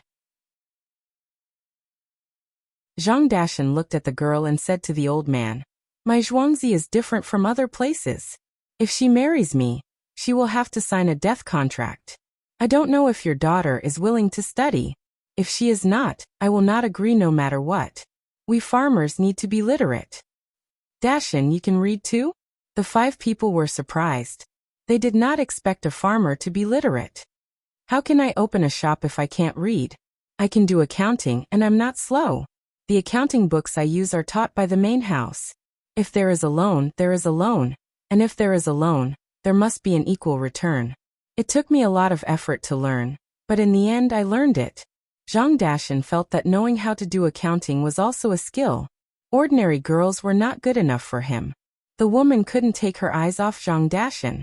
This man was simple, honest, and knew how to cook delicious smoked chicken. He was literate, and his family background was not bad. He even knew how to calculate. His body was strong. Thinking of this, the woman squeezed her father's hand. The old man immediately understood what his daughter meant. She had taken a fancy to him. Unfortunately, he was very capable and had high requirements. He even wanted to sign a death contract. "Dashan, no one in my family has ever learned to read. If I give my daughter to you, can you teach her? Why do you have to sign a death contract?" The old man did not want to give up such a good son-in-law, so he asked Zhang Dashan. Zhang Dashan smiled honestly and said, "I don't need to teach her. There is a special night school in Zhuangzi, and there is an invited teacher to teach her. The death contract must be signed. Otherwise, there are many secrets in Zhuangzi, and if you learn them and tell others, how can you do it without a death contract?" The old man did not know what secrets Zhang Dashan had in Zhuangzi, but he could not bear to let his daughter sign a death contract. He hesitated. His daughter next to him did not care about the death contract. She felt that Zhang Dashan was not as flustered as others during the flood. Moreover, he was very casual when talking to the main house's guards, which made her feel very safe. His family was not bad. He could read and do accounting. He was honest and responsible, and the main house was so powerful. If she followed such a person, she would not have to be afraid of a hard life in the future. Her father was old and needed someone to take care of him. All these factors made the girl feel tempted. She squeezed her father's hand again, but when her father looked over, she turned her head away. The old man knew what his daughter was thinking. He looked at Zhang Dashan, who was eating the chicken head, and said, "Dashan, I can agree to what you said. What do you think of my daughter?" "Me? I don't know. I have to go back and ask my mother. Why don't we go and ask my master? If he says yes, then yes. If he says no, then no." Zhang Dashan had not come into contact with women outside, so he was also very shy. He chewed the chicken head until it was crushed, but he still could not make up his mind. The old man really did not understand. Zhang Dashan looked simple and honest, but he was actually quite clever. Why did he have to ask the main house about this kind of thing? Why would the main house care about such small things? He asked, "What if your master is wrong?" "Master will not be wrong. You don't know how powerful the main house is. The main house never does anything wrong. There is a boat in front with the main house's flag. Let's go and see." As Zhang Dashan spoke, he saw a flag with rice seedlings in front of them. It made him feel very familiar. With rice seedlings, there was no need to worry. The 6 of them paddled the water with their hands, slightly changing the direction of the log, and headed towards the boat. As soon as they got close, the people on the boat were preparing hot soup, which was actually hot porridge. When they saw Zhang Dashan, they said in surprise, "Dashan, is that you? What are you doing here? Come here and drink some hot soup." The person guarding the boat was Su Si, who was now also a member of the inner courtyard. The matters of the market had been handed over to Ergo, so he had other uses. When he saw Zhang Dashan, he was a little surprised. "Susi, you're here. Let me see what soup you made. The soup you made is really hard to compliment. How is this soup? There's so much minced meat. It's almost like meat porridge. Add more chopped green onions. If you don't want any, then add some ginger. You've really tortured me these past 2 days. Zhang Dashan saw another relative. He took the soup and gave it to the other 5 people first. When it was his turn, he put in more ginger. Brother Dashan, my father and I also want some ginger, the woman said softly. At this time, she had already decided to marry Zhang Dashan. Not to mention other things, the power of the Zhang family made her think so. In front of them, there were guards patrolling the water, and on the way, there was a boat of the Zhang family providing hot porridge. From Zhang Dashan's 2 interactions with people, she knew how capable the Zhang family was. She would have a good life with such a person. Zhang Dashan scratched his head and said to Su Si, "Add some ginger for them too. If it doesn't work out, put it on my tab. Give them 1 egg too. These eggs are mine. Others don't have them. Since I met you, the Zhang family has to treat our own people differently from others. That's why I took them out. There are only 2 of them. You decide for yourself." Chapter 31. Some are happy, some are sad. When Su Si added ginger to the other 5 people's bowls, he also put a tea egg in Zhang Dashan's bowl. He thought that the Zhang family's treatment must be better than others. He didn't expect that Zhang Dashan would take a fancy to the woman and ask for one too. Seeing that another herbal tea egg had been placed in the bowl, Zhang Dashan used a spoon to scoop it into the old man's and the woman's bowls. He didn't have any for himself, so he said to the old man, "Uncle, you eat it. This herbal tea egg can't be eaten by most people. The real herbal tea egg smells like Xinjiang Maojian." After saying this to the old man, Zhang Dashan said to the woman, "You try it too. The food cooked by the Zhang family is definitely not bad." "Brother Dashan, I'll share half with you." The woman bit off half of the egg in one bite, spat it into the bowl, and brought the other half back with a spoon. No, you eat it," Zhang Dashan said as he took the other half of the egg. Su Si was such a smart person, so of course he didn't make a mistake. He smiled at Zhang Dashan and said, "Dashan, you have the ability, but you have to think carefully. You have to sign a death contract. Otherwise, not only the main family won't agree, but we also won't agree. You know how valuable the things produced by the Zhang family are." No, Brother Su, you're wrong. Not yet. We have to wait until we go back and ask the master. Zhang Dashan didn't dare to look Su Si in the eye and lowered his head. The woman dared to love and hate. She said, "Brother Dashan, don't worry. I'm willing to sign a death contract. I can see that being a farmer in the Zhang family is better than being a rich person outside. At least when there's a flood, the rich people won't have the ability to send people to help. They also won't have hot soup and eggs on the way. The Zhang family's farmers can do it. What's there to be dissatisfied with? Brother Dashan, you can still come out. The Zhuangzi's management is not strict. Isn't it just that they don't tell outsiders what they see and hear? I can do it." Su Si looked at the woman and was very surprised. She was really unusual. He nodded and said, "Well, at least I agree. Just like what the young master and the young lady said. It's better to be a dog in peace than to cause trouble." But even in troubled times, the Zhang family and the Wang family are still people. The Zhang family and the Wang family are different. "Here, sister, this is for you as a brother. Eat it quickly. You may not have it when you go to the next place. It's beef. You can't eat it normally." As he spoke, Su Si handed over a beef bun. It was a palm-sized bun with a lot of beef, coriander, chopped green onions, chili sauce, and sesame oil. The woman took it graciously. She knew the value of beef. It wasn't something that could be bought with money. The Zhang family was really good. They were rich and generous to make such food for the people they sent. Holding the beef bun, the woman first said to Zhang Dashan, "Brother Dashan, you take a big bite. I'll give the rest to my father." Zhang Dashan shook his head. "You guys eat. If I want to eat, I just have to go there and tell the master personally. If the master has beef, he will give it to me. The master treats the farmers very well. Brother Dashan, take a bite. Otherwise, we won't eat." The woman handed the bun forward again. Zhang Dashan had no choice. He took a small bite, chewed it in his mouth, and tasted it. He asked, "Who made this? Is the meat not boiled?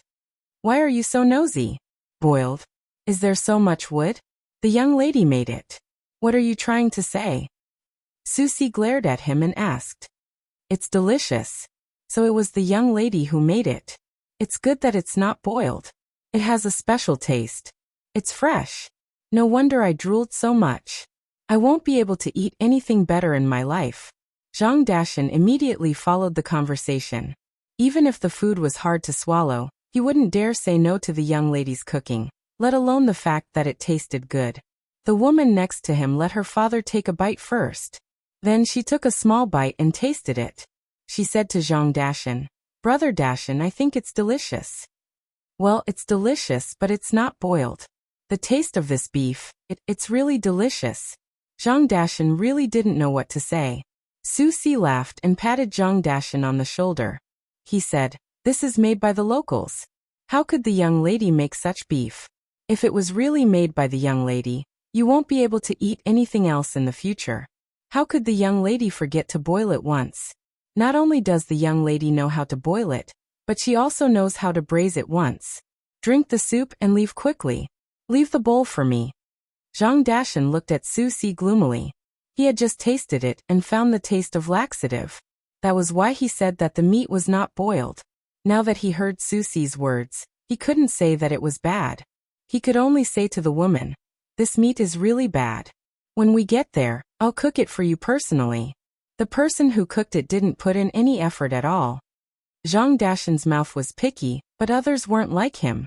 The old man took a bite, the woman took a bite, and the other 3 people each took a bite. The woman slowly ate the rest by herself. Although it was just a single beef bun, it was very precious to the 5 of them. The soup was also good. After drinking a bowl, they were basically full. The 6 of them said goodbye to Susie and continued to paddle to their destination. However, they were in a different state from before. Previously, the 5 of them were prepared to wait for death. Now they were full of hope for the future. At this time, a person who had been silent all this time spoke. Zhang Dashan, is your master really Luzhou's provincial governor? I really envy the people here. I think many of them will be saved. I wonder if your master will agree to people from other provinces coming to live here? Yes, he will definitely agree. Master is not afraid of too many people. As long as you want to live here, Master may even give you some land. You don't have to worry about the rent. This year, there was a flood here. Not to mention the rent, even the tribute will be exempted. When the water recedes, at least you can plant some crops. The master won't collect rent this year.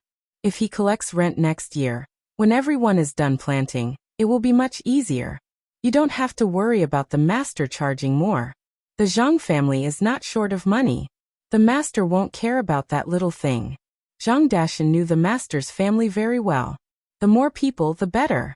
When the time came, they could arrange for people to work. Otherwise, if there were not enough people, many things could not be done.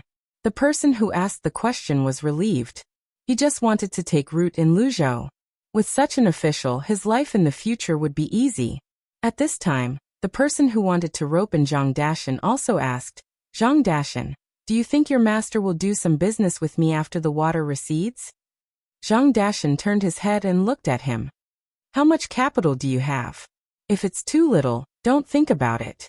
You have to have at least 1,000 strings of coins. All right, 1,000 strings of cash it is. I can still raise the money. When we reach the place, you have to put in a good word for me. When the person heard the offer of 1,000 strings of cash, he did not hesitate at all and directly agreed. Although he did not have that much money, he could borrow it. As a businessman, he felt that this was an opportunity, a great opportunity. If he missed it, he would regret it for the rest of his life. The 6 people relaxed and began to chat. Most of the time, it was Zhang Dashan talking. He talked about Zhuangzi, between the clouds and the water, and the situation in the county back then and how it was now. The 5 of them listened attentively. They were very eager to go there and take a look. The woman put all her heart on Zhang Dashan. She listened and watched there, imagining her life in the future. As she thought about it, her face turned red again. The 6 of them were happy, but 4 of them were unhappy. Fan Jianxi and the other judges worked together and built many wooden rafts. Their family members and servants were on these wooden rafts. More than 30 wooden rafts were used to load all the things and people in the family, who knew that after they arrived, the people here did not allow their rafts to get close. The wind was strong, so more than 30 wooden rafts had to be connected to each other. When it was almost night time, they found an important problem. They did not prepare ready-made food. There were raw things, but how were they going to eat raw rice and noodles?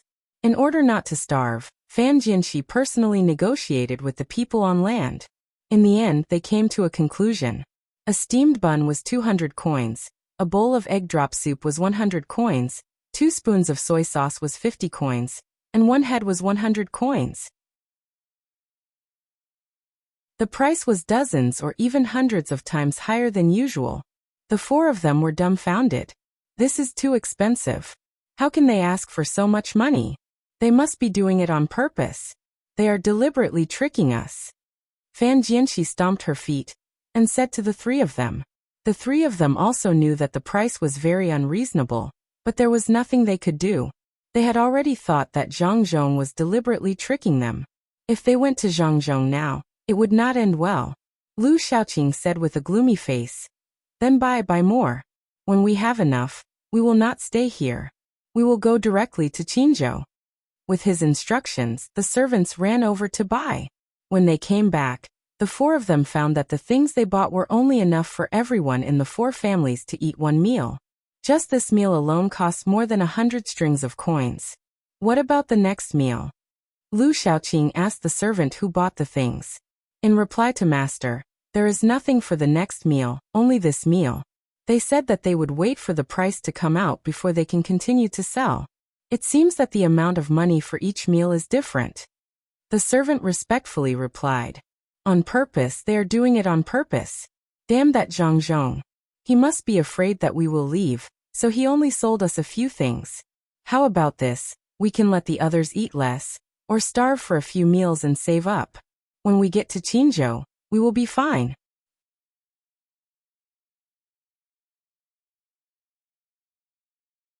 Chapter 434. Provincial Governor, I would like to discuss something with you. Can you allow me and the other 3 families' raft teams to join this large group? The wind is too strong. It's easy for something to happen with the rafts together. Lu Shaoqing really had no other choice. They could save some food, but they couldn't guarantee their safety. Compared to their small piece of land, the big piece of land was like a small island and the big land. Nothing would happen to the big land in the storm, but the small island could be submerged at any time. After hesitating for a while, he found Zhang Zhong, who was still busy looking around, and wanted to cooperate with him. His attitude and the way he addressed Zhang Zhong had changed, as if Zhang Zhong was really a provincial governor in his heart. Zhang Zhong no longer had any expectations for this person, especially after knowing that the 4 of them were gloating in the heavy rain. He couldn't wait to push the 4 of them into the water and drown them. Seeing Lu Shaoqing come over to join them, he thought for a moment and nodded. That's fine. I'll arrange for people to join your rafts together in a moment. You don't have to worry. Thank you, Your Excellency. There's one more thing, and that is to eat. We came out in a hurry and didn't bring anything cooked. If we eat too much uncooked rice and noodles, it will hurt our stomachs. Why don't Your Excellency get someone to collect our food, and then give us something cooked according to the same amount? Lu Shaoqing asked. His idea wasn't bad, but Zhang Zhong wasn't a fool. He looked at him with a smile and said, Why don't you send the rice, noodles, and other oil over, as well as some wood that can be used to burn the fire? Our people will do it for you. You just need to pay the processing fee. How about that? Ah, dry wood that can be used to burn the fire? Sir, we don't have that kind of thing. It's all wet and can't be lit at all. The fire here is strong. Even if it's wet, it can be dried out. Why don't we send you some wet ones and give you 10 strings of money as the processing fee? What do you think? Lu Shaoqing sounded aggrieved, but in fact, he was cursing Zhang Zhong in his heart. If there was fire, would he still need to look for you? Zhang Zhong simply didn't want to think about how the 4 of them would scold him. In any case, he didn't plan on letting them have a good time. After hearing Lu Shaoqing's words, he regretfully shook his head and said, It's not that this official doesn't want to help. It's just that the smoke from burning the wet wood is too big. How about this? You bring the wet wood and all the food and money here. Every day when you have your meals, come here to collect a portion of it. I guarantee that you won't starve to death. The four of you are quite united, even eating together. Not bad. This is how the officials should do their jobs for the common people. This matter is settled. In a moment, this official will arrange for people to go to your place to collect the things. You must prepare everything well. Otherwise, even if this official agrees, so many people may not agree. Lu Shaoqing was a bit dizzy. The wood and food were sent over, but he still had to give money. Especially that sentence, if they didn't starve to death, wouldn't they be able to eat their fill? Thinking of this, Lu Shaoqing could only thicken his skin and continue to plead with Zhang Zhong. Sir, we don't need the money, so there's no need to take it out. Also, our families are used to eating their fill. If there's a time when they don't eat their fill, it won't be good if they cause trouble. Don't you think so, sir? Lu Shaoqing, are you threatening me? The four of you added up to less than 200 people. Don't worry, if one of you causes trouble, I'll kill one. If two, I'll kill a pair. Even if the four of you cause trouble, this official won't show any mercy. If you don't believe me, you can try. You can leave now. If you want to eat cooked food, do as this official says. If you want to cause trouble, be careful of your own head. Also, this official doesn't want to hear the same words coming out of your mouth in the future. Otherwise, this official will tie you to a stone and sink you into the water. Take it as your loyalty to the country, humph. Zhang Zhong didn't care about the four people's bad habits. It was good that they caused trouble. He was just worried that he couldn't find a reason to kill them. After saying this to Lu Shaoqing, he snorted coldly and walked in another direction. Sir, you can't do this. This humble one said something wrong. This humble one will change. Sir, what are you doing? Lu Shaoqing wanted to chase after them and shouted. Suddenly, 2 knives were placed on his neck. He stopped there and didn't dare to move. He asked the 2 hostages. The 2 hostages were guards of the prince's residence. They didn't care about a magistrate at all. One of them moved his knife forward and stared at Lu Shaoqing. He said, "Hurry up and stay away, otherwise you will die." As he said this person even gave Lu Shaoqing a sinister smile. Only then did the 2 hostages put away their knives and left behind Zhang Zhong. Lu Shaoqing stood there and didn't dare to continue following. He turned around and looked in the direction of the 3 hostages. He didn't know how to explain it. It was all his fault for saying the wrong thing. Of all things, why did he mention the matter of causing trouble? He had angered Zhang Zhong. Now if he wanted to eat hot food, he had to send over everything, including money. Otherwise, he would have to eat raw food. Causing trouble was just an excuse. He didn't dare to cause trouble. Zhang Zhong killed people without blinking an eye. Whoever jumped out would die. With a sigh, Lu Shaoqing returned to the 3 expectant people and said to them, Zhang Zhong doesn't agree to do things for us for free. He wants us to hand over everything, and someone will do it for us. But at the same time, he wants us to send all our money over. What do you think we should do? I tried my best to get Zhang Zhong to agree to connect our wooden rafts to that place. I can't do anything else. You see who's better. Let's talk about it. Don't think about causing trouble. Zhang Zhong already said that if anyone dares to cause trouble, they will be killed. Lu Shaoqing first talked about the food. Naturally, he didn't mention that he had accidentally offended Zhang Zhong. Instead, he brought up the matter of connecting the rafts. This made the 3 people think that he had done his best. The 3 people didn't think that Lu Shaoqing was lying. They thought that it was true. After all, Zhang Zhong had always been at odds with them. How could they miss this opportunity? Chao Hui angrily slapped his thigh and cursed, "Damn Zhang Zhong. He better not fall into our hands. He actually wants us to send over all our money. His family suffered a loss this time. Do they want us to help them make up for their losses? Dream on. I've decided. Let the servants eat raw food. What's there to be afraid of? They won't go bad if they eat it. Don't tell me that people who live in the mountains can eat cooked food for every meal. Let's connect the rafts first. What do you think?" "I think so too. We can't send the money over. Our 4 families have a total of 10,000 strings of cash. Why should we give it to Zhang Zhong? Let's eat raw food. Don't we still have some fruits? The four of us and our families will eat some fruits. Let the servants eat raw food. We have to tell the servants that it was Zhang Zhong who harmed them. Jiang Huancher was also very angry. She shouted and didn't agree to give the money away no matter what. One of the other two said something wrong, and didn't dare to say anything else. The other saw that the other two didn't agree, and could only agree. The four of them advanced and retreated together. The matter of the grain was like that. The four of them ordered the servants to move the wooden rafts to the side of the larger area. Who would have thought that as soon as they reached the side, the guard standing there would shout at them. Who allowed you to come here? Move quickly. Otherwise, don't blame us for being impolite. At this time, Fan Jianqi stood up. He went to the front and said with a smile, "This is Lord Zhang. Governor Zhang asked us to move the rafts to this side.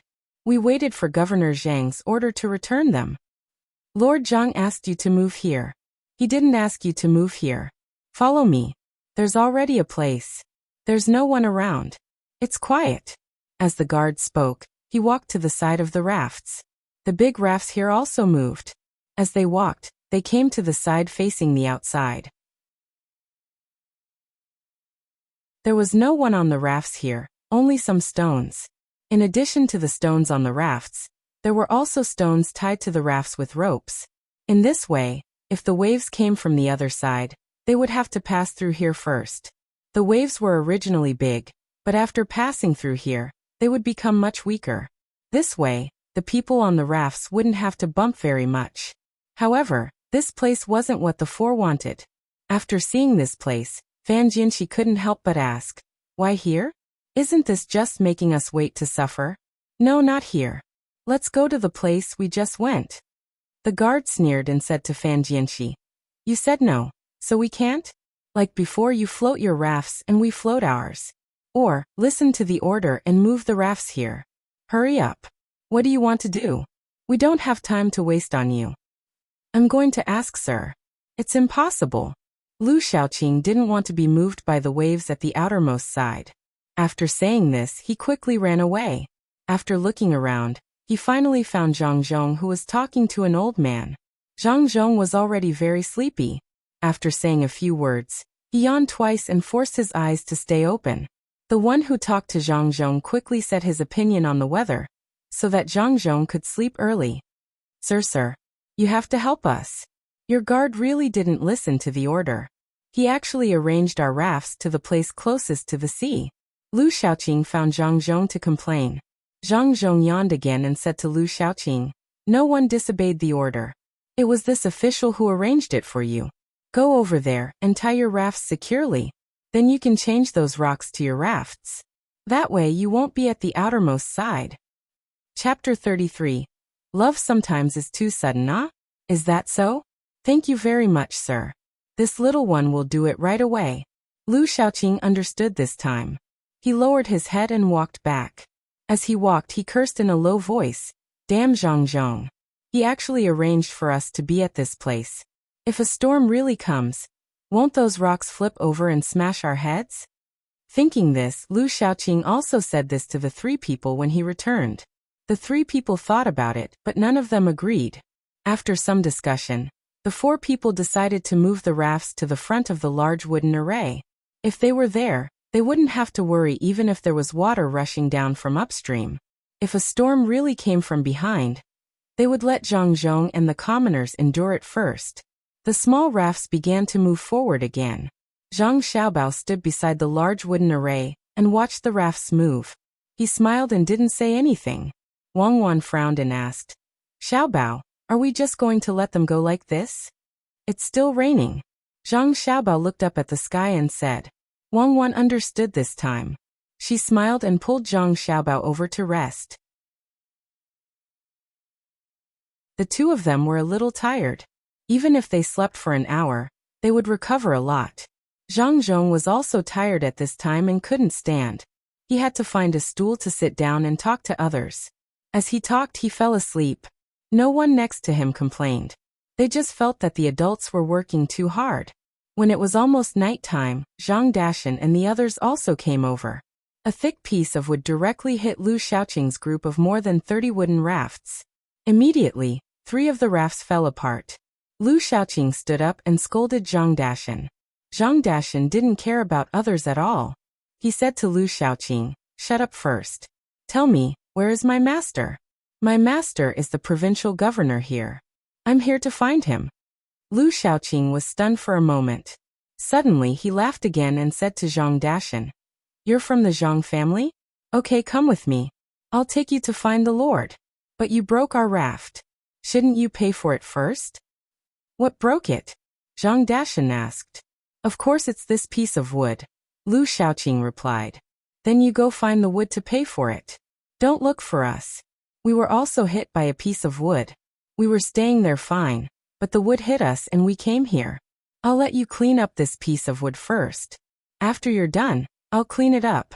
I'll use it as firewood to chop it up," Zhang Dashan said to Lu Xiaoqing with a look of hatred. He even kicked the wood a few times. Lu Xiaoqing smacked his lips and nodded as if he had accepted his fate. He said, "Lord Zhang is over there. You find a way to get there. Lord Zhang won't let us get close to him." "Oh, that's good. Is there anyone from the Zhang family?" "I'm Zhang Dashan, a farmer from the Zhang family. Someone come and take us over." Zhang Dashan looked simple and honest, but he wasn't stupid at all. He knew that this person was trying to make things difficult for him, so he shouted in that direction. Soon a boat rowed over. Zhang Dashan and the other 5 boarded the boat and looked back at Lu Xiaoqing. The expressions on their faces made Lu Xiaoqing feel that something was wrong, but he couldn't figure out what was wrong. Master, we finally found you." Zhang Dashan led the 5 people around and found Zhang Zhong. Zhang Zhong had just woken up. He looked at Zhang Dashan with sleepy eyes, shook his head vigorously and asked curiously, "Are you Zhang Dashan?" Yes, master, it's me. I'm here to see you. I was going to Qingzhou to sell smoked chicken. I didn't expect a heavy rain, so I came over." "Master, how are you? How are old master and old madam, and young master and young lady?" Zhang Dashan said excitedly. The 5 people standing next to him immediately knelt down. This was a high-ranking official, a very high-ranking one. "Get up, there's no need to kneel. There's water on the wood. Dashan, who came with you?" This was what Zhang Zhong was most concerned about. "Don't worry, master, I came alone. There's no one else. Master, these people are new to me. They came here together on a big log, and they even broke a few of the wooden rafts in front. Master, there's someone who wants to join Zhuangzi. It's this woman. Master, what do you think?" Zhang Dashan knew what master was worried about. After he finished speaking, he pointed to the 5 people who came with him and emphasized that there was someone who wanted to join Zhuangzi. Zhang Zhong understood immediately. He looked the woman up and down. At first she was a little shy, but later she went all out. She stood up straight and let Zhang Zhong look at her. Zhang Zhong looked at her for a while and didn't see anything. He ordered someone next to him, "Go and call Xiaobao and Cuckoo here." After the man left, Zhang Zhong said to Zhang Dashan, "In a while, Xiaobao and Cuckoo will be here. If they say it's okay, then it's okay." "Yes, master." Zhang Dashan was a little nervous. He stood next to the woman and said to her, "Don't be afraid. Master's family is good, especially the young master and young lady. They will definitely do it. How much betrothal gift is your family preparing this time? I need to prepare in advance." The woman was also nervous and nodded. When she heard Zhang Dashan mention the betrothal gift, she said a little shyly, "We're all poor people. A few 100 coins, a few bolts of cloth, and some odds and ends will be enough." "That won't do. How can you add so little things? Let me think about it. No matter what, I have to make your family look decent. Otherwise, the neighbors will look down on you." Zhang Dashan also had some feelings in this regard. In the past, he had seen Zhuangzi farmers marrying off their daughters. In the end, the betrothal gift was very little. The girl didn't pick anything, but the people around her felt that it was too shabby. Now Zhuangzi's daughters were no longer marrying outside. The daughter who had been married off had begun to be bullied by her in-laws. Ever since Zhuangzi had risen, she was like an ancestor. When she returned to her mother's house, Her in-laws would send people over to protect her carefully. She didn't have to be bullied anymore. The woman was the most hopeful in this regard. When she heard Zhang Zhong say this, she was even more satisfied. At this time, Zhang Xiaobao and Wang Wan came over. After listening to Zhang Zhong, the two of them looked up at the woman. Seeing the woman's heroic spirit, the two of them looked at each other and nodded. Zhang Xiaobao said, "Zhang Dashan, are you here to do business this time? Then do it. After the new year, when you go back next year, the family will prepare a betrothal gift for you. Since you're here, you can help out a little. The people in Zhuangzi can rest assured." Zhang Dashan was happy when he heard this. He smiled at the woman next to him and ran off to help out. When the woman saw that everyone was looking at her again, she blushed and ran off with Zhang Dashan. "Xiaobao, do you think this is love? Isn't it a little too fast?" Wang Wan looked at Zhang Dashan and the woman's reactions, and was very puzzled. This should be considered love, right? At least both of them are willing, and it looks good. Love, as some people say, always comes too fast and too sudden. Don't think about them. Doing business together here first is also a test. Zhang Xiaobao also didn't understand. He also hadn't experienced love. He shook his head, turned around, and walked away. The rain was a little scary. If it continued like this, there would be a bigger flood. Wang Wan followed next to him, still thinking about love. Later, she was confused and asked Zhang Xiaobao, "Xiaobao, how many people do you think the 10 ships can take this time? Are those people willing to stay in the state?" "I don't know. It depends on the situation of the two states. If the officials of the two states respond in time, not too many people will be washed away. Otherwise, there will be a lot of people." The 10 ships that Zhang Xiaobao and Wang Wan were talking about were the 10 ships that left out of the 18 ships. 7 ships went to the coast of Lianzhou, and the other 3 went to the coast of Sumaozhou. Sumaozhou's coastal area was smaller and didn't need so many ships.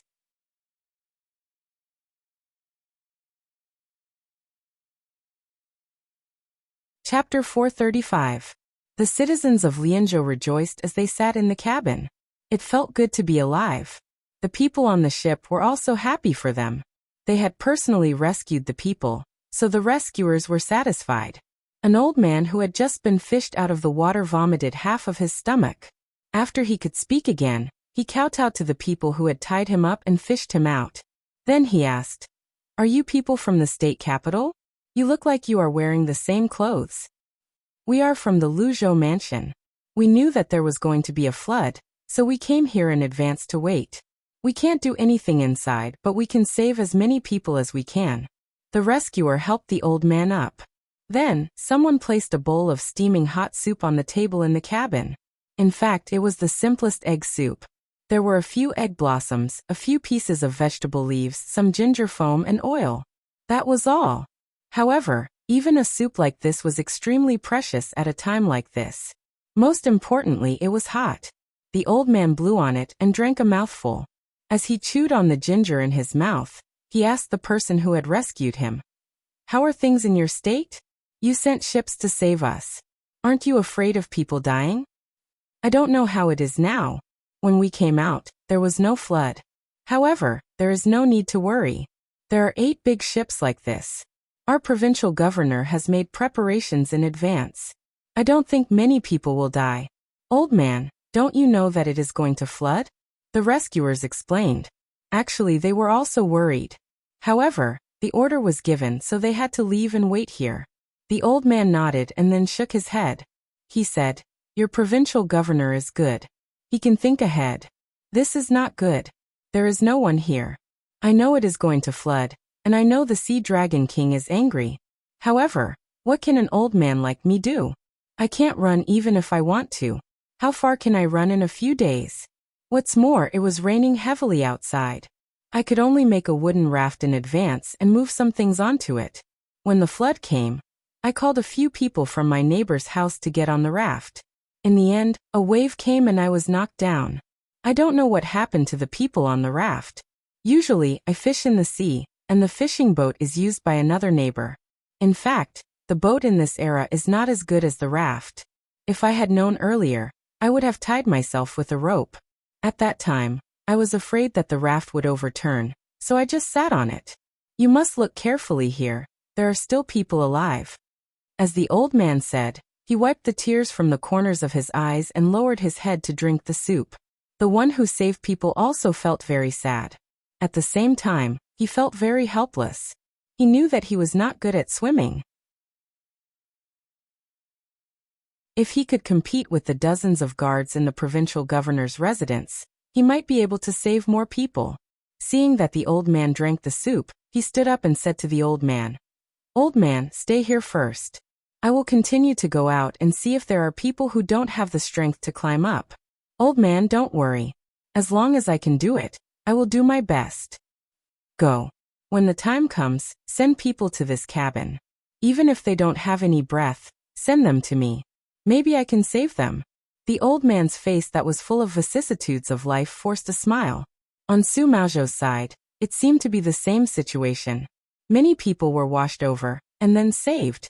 Although these 10 boats were not many, they saved many people's lives. When the heavy rain reached midnight, an even bigger mountain torrent rushed down. This time it wasn't just water, but also some mud and a large number of uprooted trees. They swirled in the water as they moved towards the defensive line formed by the wooden rafts. When Zhang Zhong, who was already prepared, saw that the water was getting bigger, he immediately asked the people in front to retreat to the middle of the position. He left the wooden rafts in front empty and waited for the trees to hit them. The big boat also moved to the 2 wings in front of the position. If the wooden rafts in front could not withstand the water, they would need to use the boat to block them. Lu Xiaoqing and the other 3 people still did not know what was going on. They were eating fruits and letting the servants eat raw rice and noodles. These things were hard to swallow, but the servants did not dare to say anything. If they did not eat, they would be hungry. They could only bear with it and eat little by little. When the first big tree hit this small area of wooden rafts, Lu Xiaoqing and the others finally understood why the 6 people had that kind of smile in the evening. It was not safe in front. Previously, 3 wooden rafts were damaged by the wooden rafts. Now, not long after they were repaired, 5 more were damaged. This small area of the position was also pushed back by the trees to the big position behind. After a while, Lu Xiaoqing shouted to the servants, "Don't eat first. Quickly repair the rafts. Quickly." Fan Jianqi also shouted, "Quickly, row to the back of the big wooden rafts. You can't row in front. Quickly." The servant paddled a few times and shook his head helplessly. He said to Fan Jianqi, "We can't paddle anymore. It's stuck. Our wooden raft is stuck in their wooden raft. Unless we can push it out first." "Then hurry up. What are you waiting for?" Jiang Huanshi shouted anxiously. "It's too late." As soon as the servant said these 4 words, the rafts shook again. 2 more trees hit the rafts. 3 people jumped down from one of the trees. The 3 people jumped onto the rafts. They looked around and thanked Jiang Huanshi and the others. Then, they ran towards more wooden rafts, where there were more lights. Seeing the 3 people running away, Chao Hui spat out a mouthful of bloody saliva and cursed. "They must have known about this, but they didn't tell us. All of you, retreat to the back and leave the front open. Bring me some clean water. Do you have any medicine?" I bit my tongue. The 3 people jumped down from the trees and ran all the way to Zhang Zhong's side. Seeing that many people were here, they laughed happily. They hid in the shed and asked, "Who is the good official?" "We kowtow to the good official first." "You are so awesome. You have a piece of land here." The 3 of us thought we would ride the trees and rush into the sea. "The good official doesn't have time to wait for you to kowtow. Drink the soup first. Otherwise it will be troublesome if you get sick." A local citizen came over and placed the wooden bowl in front of the 3 people. There was only one bowl, a big bowl. It could hold 5 small bowls. The 3 people were indeed hungry, tired, scared, and cold. They lowered their heads and drank a mouthful. When their stomachs were warm, one of them pointed at the road they came from and asked, "The good official can't be there, right?" "Just now, the 3 of us came from there." That's where the bad official is. They thought that if they ran in front, they wouldn't be overturned by the waves. In the end, they hit the trees. They have food and money, But they don't want to take them out. Let's see if they hit the trees again. If they do, the things won't belong to them. This commoner hated Lu Shaoqing and the others to the core. Even their family members and servants hated them. In the past, the family members and servants of these 4 families often went out to buy things without paying. They even hit people when they walked. Now that they saw them suffer, it was needless to say how happy they were. The 3 people were stunned. The one who had just spoken said regretfully, "If I had known, I wouldn't have thanked them. Anyway, they hit the trees. Brothers, drink quickly. We can't just wait to be saved. The 3 of us still have strength. In a while we will help the good official do some work." The 2 brothers nodded at the same time and drank without caring about the heat. The 3 people looked very optimistic. They were washed away by the flood, but they rode the trees and could run and jump.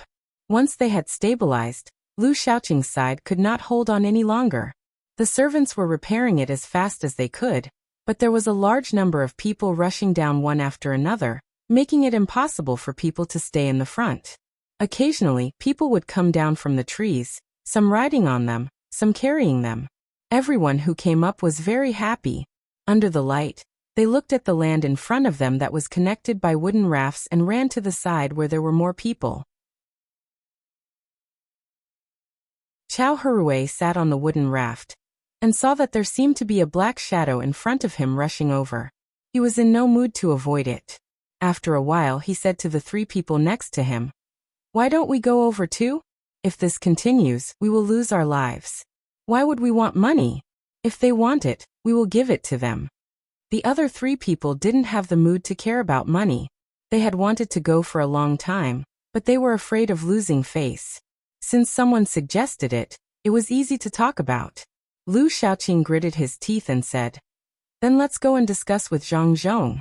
Give it to him, give it all to him. He is sucking blood." The 4 people all agreed. They brought their family members and servants, as well as the supplies and money, and went to the large array of wooden rafts. Hearing the continuous crashing behind them, they felt a lingering fear. When the 4 people found Zhang Zhong had just slept for an hour. His eyes were red and swollen, and his face was haggard. This was because he usually ate a good combination of food. Otherwise, he would have collapsed from exhaustion. "Sir, we thought about it and decided to do as you said. Sir, the things are here. Please take them all." Lu Shaoqing said to Zhang Zhong very unwillingly. Zhang Zhong glared at him and said, "Who let you come up? You have your own wooden rafts, and you still want to squeeze in? Everyone is counted. Every person who comes up has to pay 50 strings of coins. Your things and money are just for you to use." "Ah, 10 strings of coins per person? My family of more than 60 people is more than 3,000 strings of coins? Sir, we don't have money." Lu Shaoqing didn't expect Zhang Zhong to be so ruthless. He said there, feeling wronged, "If you don't have money, then write a promissory note. Owe it first and pay it back later. Do you want to write it?" Zhang Zhong asked with a sullen face. "Yes, sir. If you want to write it, then we'll write it." Chao Hurui sat on the side as if he had accepted his fate.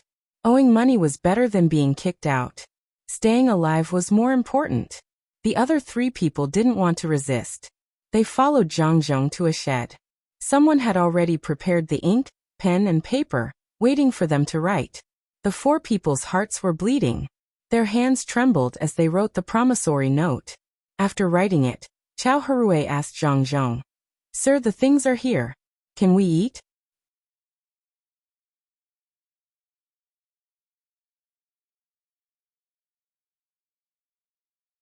Chapter 436. The heavy rain stopped after 3 days, but the flood raged for another 5 days. Zhang Zhong finally collapsed from exhaustion.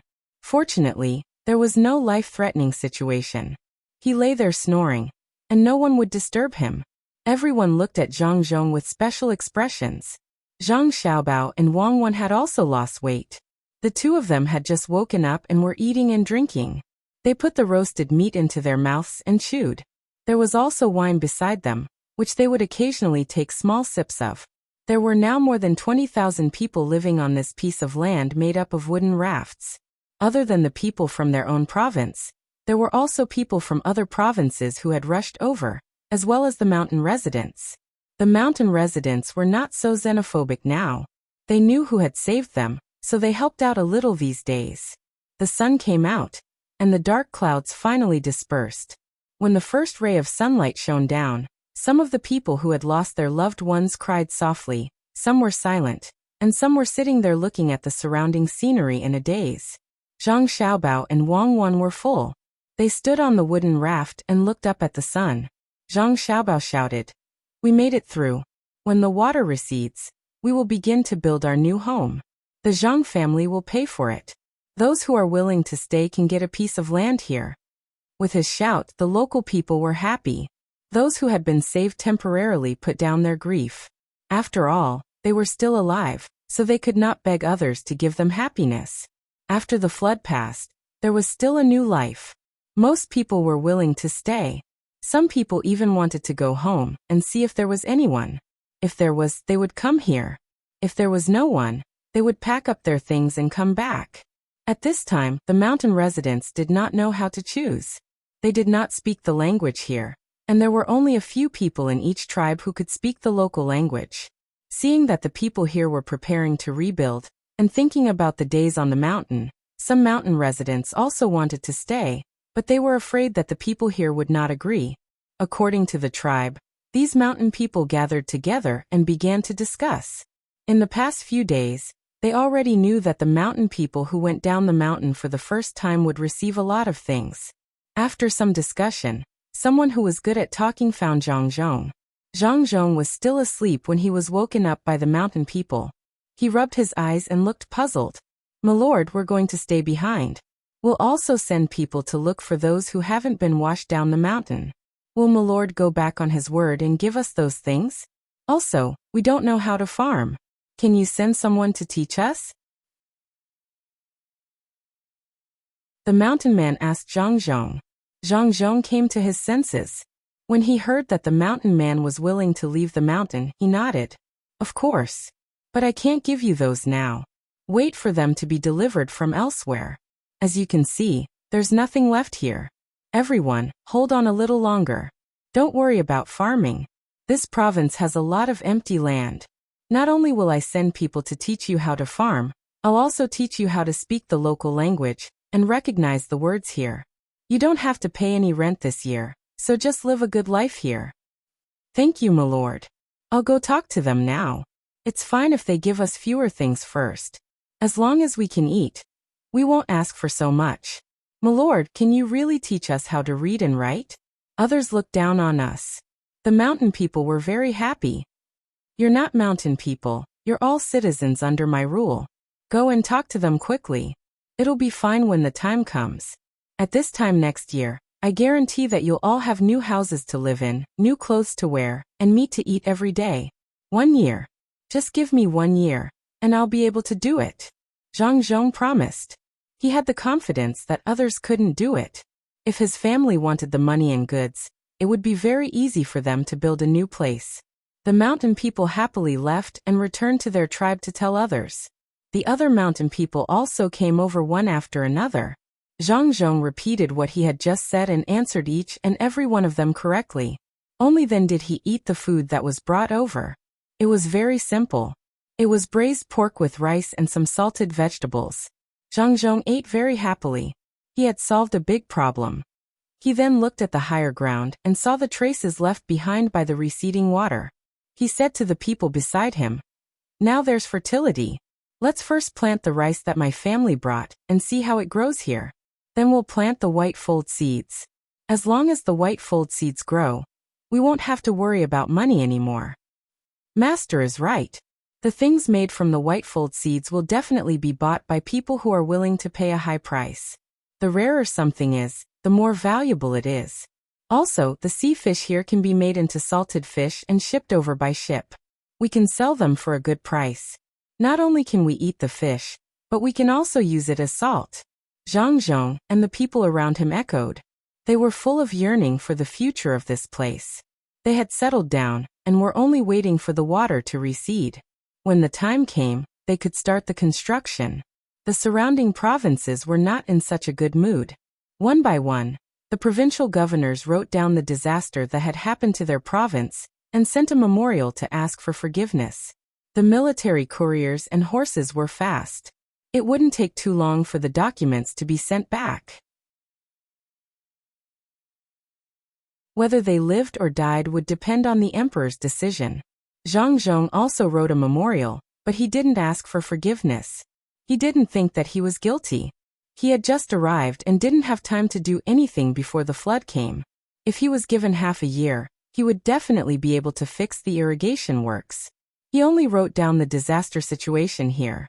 At the same time, he also wrote down the preparation work this time in the memorial. In the whole province, after the flood, the statistics showed that only 121 people died. Those who went missing were considered dead. His subordinates searched a large area, but they still couldn't find them. Basically, there was no possibility of survival. When they were washed into the sea, even if they didn't drown, they would die of dehydration, or even be eaten by some fish. This loss made him very sad, but there was no other way. He had done what he had to do. His family also suffered a lot of losses. 12 of the 18 ships were damaged. Fortunately, they didn't sink. They were all stranded. A lot of water entered some of them, which was because they hit the reef. Some were stranded on the beach. This was easy to deal with. He just had to ask someone to get them into the water. The money borrowed and the materials paid for in installments couldn't be recovered. A lot of the things on the ships were also consumed, including the repair of the ships. In half a month, his family lost more than 50,000 strings of coins. If it were an ordinary rich person, they would have gone crazy. However, the Zhang family and Wang family were indifferent. The loss was bad, but it didn't affect the foundation of the family. The profitable business was in the capital. The reaction of the two families made Lu Shaoqing and the other three very depressed. They hoped that more people would die, but only 100 or so died. They hoped that the Zhang family and Wang family would be sad about the loss of money, but the two families didn't have any reaction. It was as if the loss wasn't tens of thousands of strings of coins, but just a few copper coins. What made them even more uncomfortable was that the family's money was all gone, and they still owed a lot of debts. The least owed was 3,000 strings of coins, and the most was more than 4,000 strings of coins. How were they going to pay it back? It seemed that they could only slowly pay it back from the Yongye field. There was also the salary that should be given. Zhang Zhong said that only enough money was left for their family to eat and wear clothes. The rest was to be collected in debt. As for the servants in the family, they could be sent out to do some work outside to support themselves. They wanted to see if they could still be as arrogant as before. The four of them didn't dare to say anything. Now was not the time when they threatened the provincial governor's life.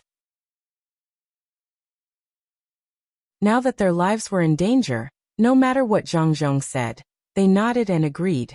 After another 2 days, the water receded, and all the wooden rafts fell to the ground. Zhang Zhong began to get busy. He had people dismantle the wooden rafts and some trees that had washed down. He began to build houses. The ground only needed to be plowed a little. He planted the rice seedlings and cotton seedlings that Zhang Xiaobao and Wang Wan sent out. Li Sun also got busy. He first wrote a letter to his father to report that he was safe.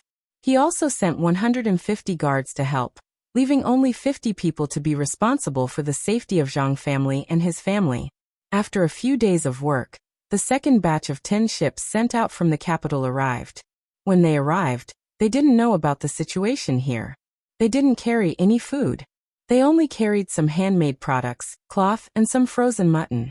There was still some food in the local area.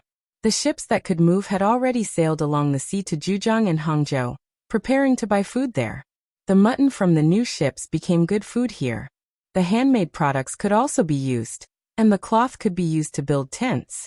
The flood had caused the other provinces to suffer heavy losses. It had increased Luzhou's population to more than 20,000 people. Some of them were sent to the seaside to dry the salt. This was the first time the people in charge of drying the salt had seen such a method. All they had to do was dig some ponds, and they would be able to produce a large amount of salt if there were any crystals in them. When they found out that they could produce a large amount of salt quickly, they became more confident about the future. With salt, there was money. This matter couldn't be kept a secret. Lianzhou, Sumaozhou, and Xianan province, which was further west, also found out about this matter. They were surprised and sent people to inquire about it. Zhang Zhong received the people from several provinces and told them the method of drying the salt in detail. He had already written the method in a booklet and sent it to his superiors. Xiaobao, it seems that many of the plans have to be postponed. At this time there was a flood. Wait for us for a few months. By then, everything will be stable. Seriously, Wang Wan said sullenly as she put the plan she and Zhang Xiaobao had prepared on the table. The flood had disrupted the rhythm of the two of them, and people had died. This kind of thing was very difficult to accept. Zhang Xiaobao was also depressed. Although it was only a few months, the overall delay was much more, especially the construction of the docks. They had to start from scratch. Naturally, it was the same for the docks. Everyone was building houses and farming. How could they have time to build docks? I can accept the delay. However, when several provinces are affected at the same time, it will be difficult to sell our goods. How can we have spare money to buy goods from the capital? In a while, I will ask people to form a large number of caravans. If we can't sell them, we will buy as much as we can. After buying the goods here, we will ship them to the capital to sell. We can also sell some in Kaifeng. When the surrounding provinces have money, won't they develop faster?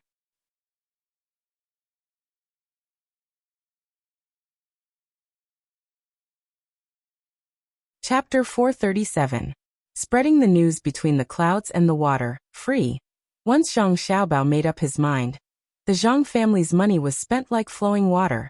The people in the province finally knew how wealthy the great governor was. He spent a shocking amount of money.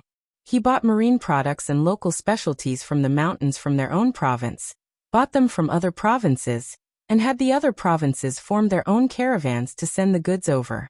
The road was not easy to travel on. The roads in their own province were repaired first, and the roads in other provinces were repaired by others. Otherwise, they would not be able to buy anything. Merchants were indeed different. Even though they had encountered a flood, there were still many capable merchants who were willing to spend money to buy local specialties. Then they would pay to repair the roads and send people to deliver the goods.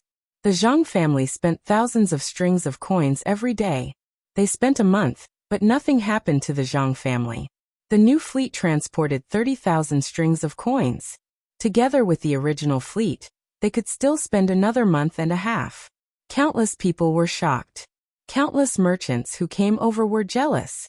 They began to send people to the capital to find out who this new provincial governor Zhang was. The people, on the other hand, were happy.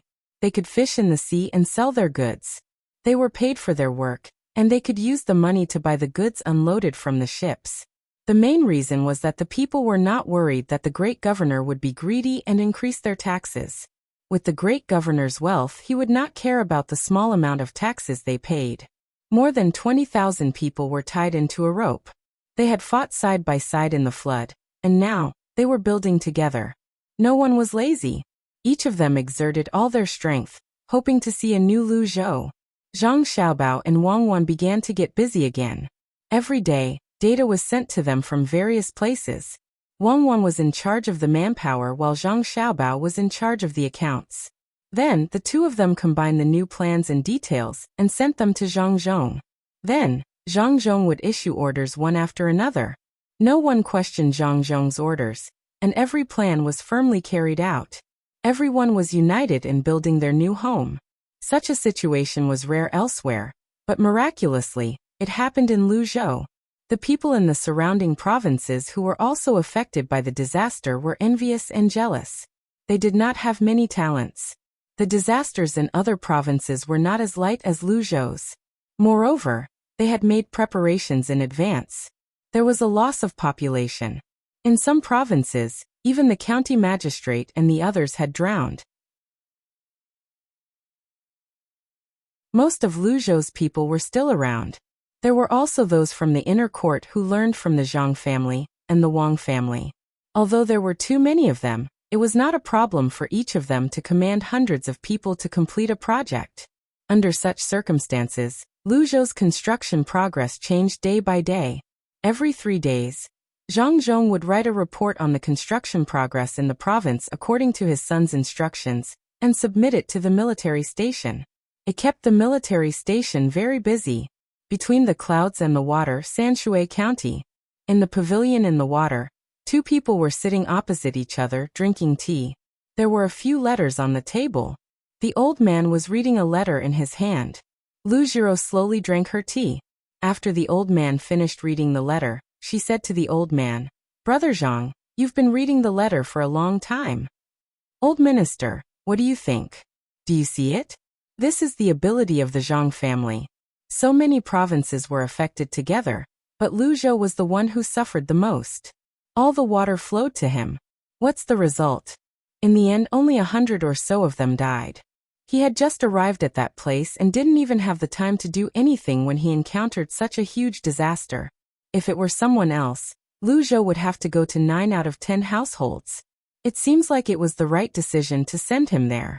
Otherwise, that place would be in danger. The old man said with emotion. He knew when Zhang Zhong had arrived. He had just arrived.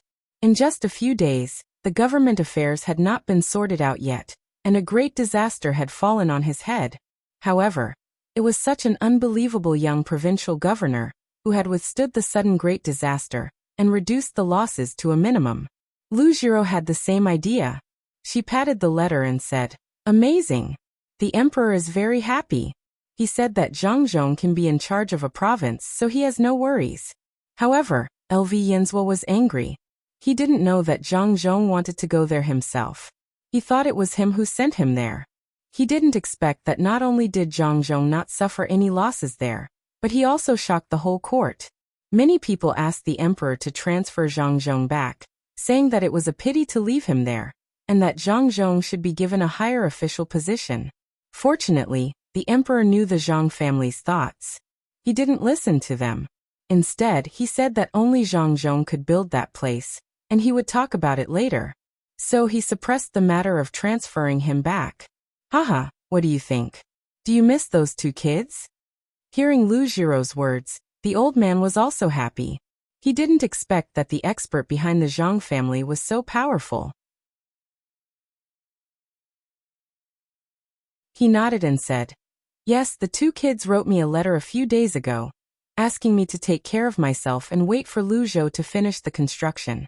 They said that they would take my family there to play. Unfortunately, it's too far away, so I can't see them. I even dreamed of them at night." The old man thought of Xiaobao and Cuckoo. As he spoke, tears flowed down his face. In fact, Lu Jiro also thought about it. She didn't think about the 2 kids, but the things of the Zhang family. Now that they were there, no one was watching them. She didn't know how many good things they could make. It was a pity that she couldn't leave the past. Otherwise, if she really wanted to follow them, she would be able to get something good. "Old minister, why don't you go and have a look now? Take your family there, and meet Zhang Jiuling along the way. Zhang Jiuling is raising pigeons to play with. Send people to learn from the 2 little guys." Hehe. Lu Jiro began to persuade the old man. The old man thought for a while, gritted his teeth and said, "Okay, then I'll go and have a look. I can help."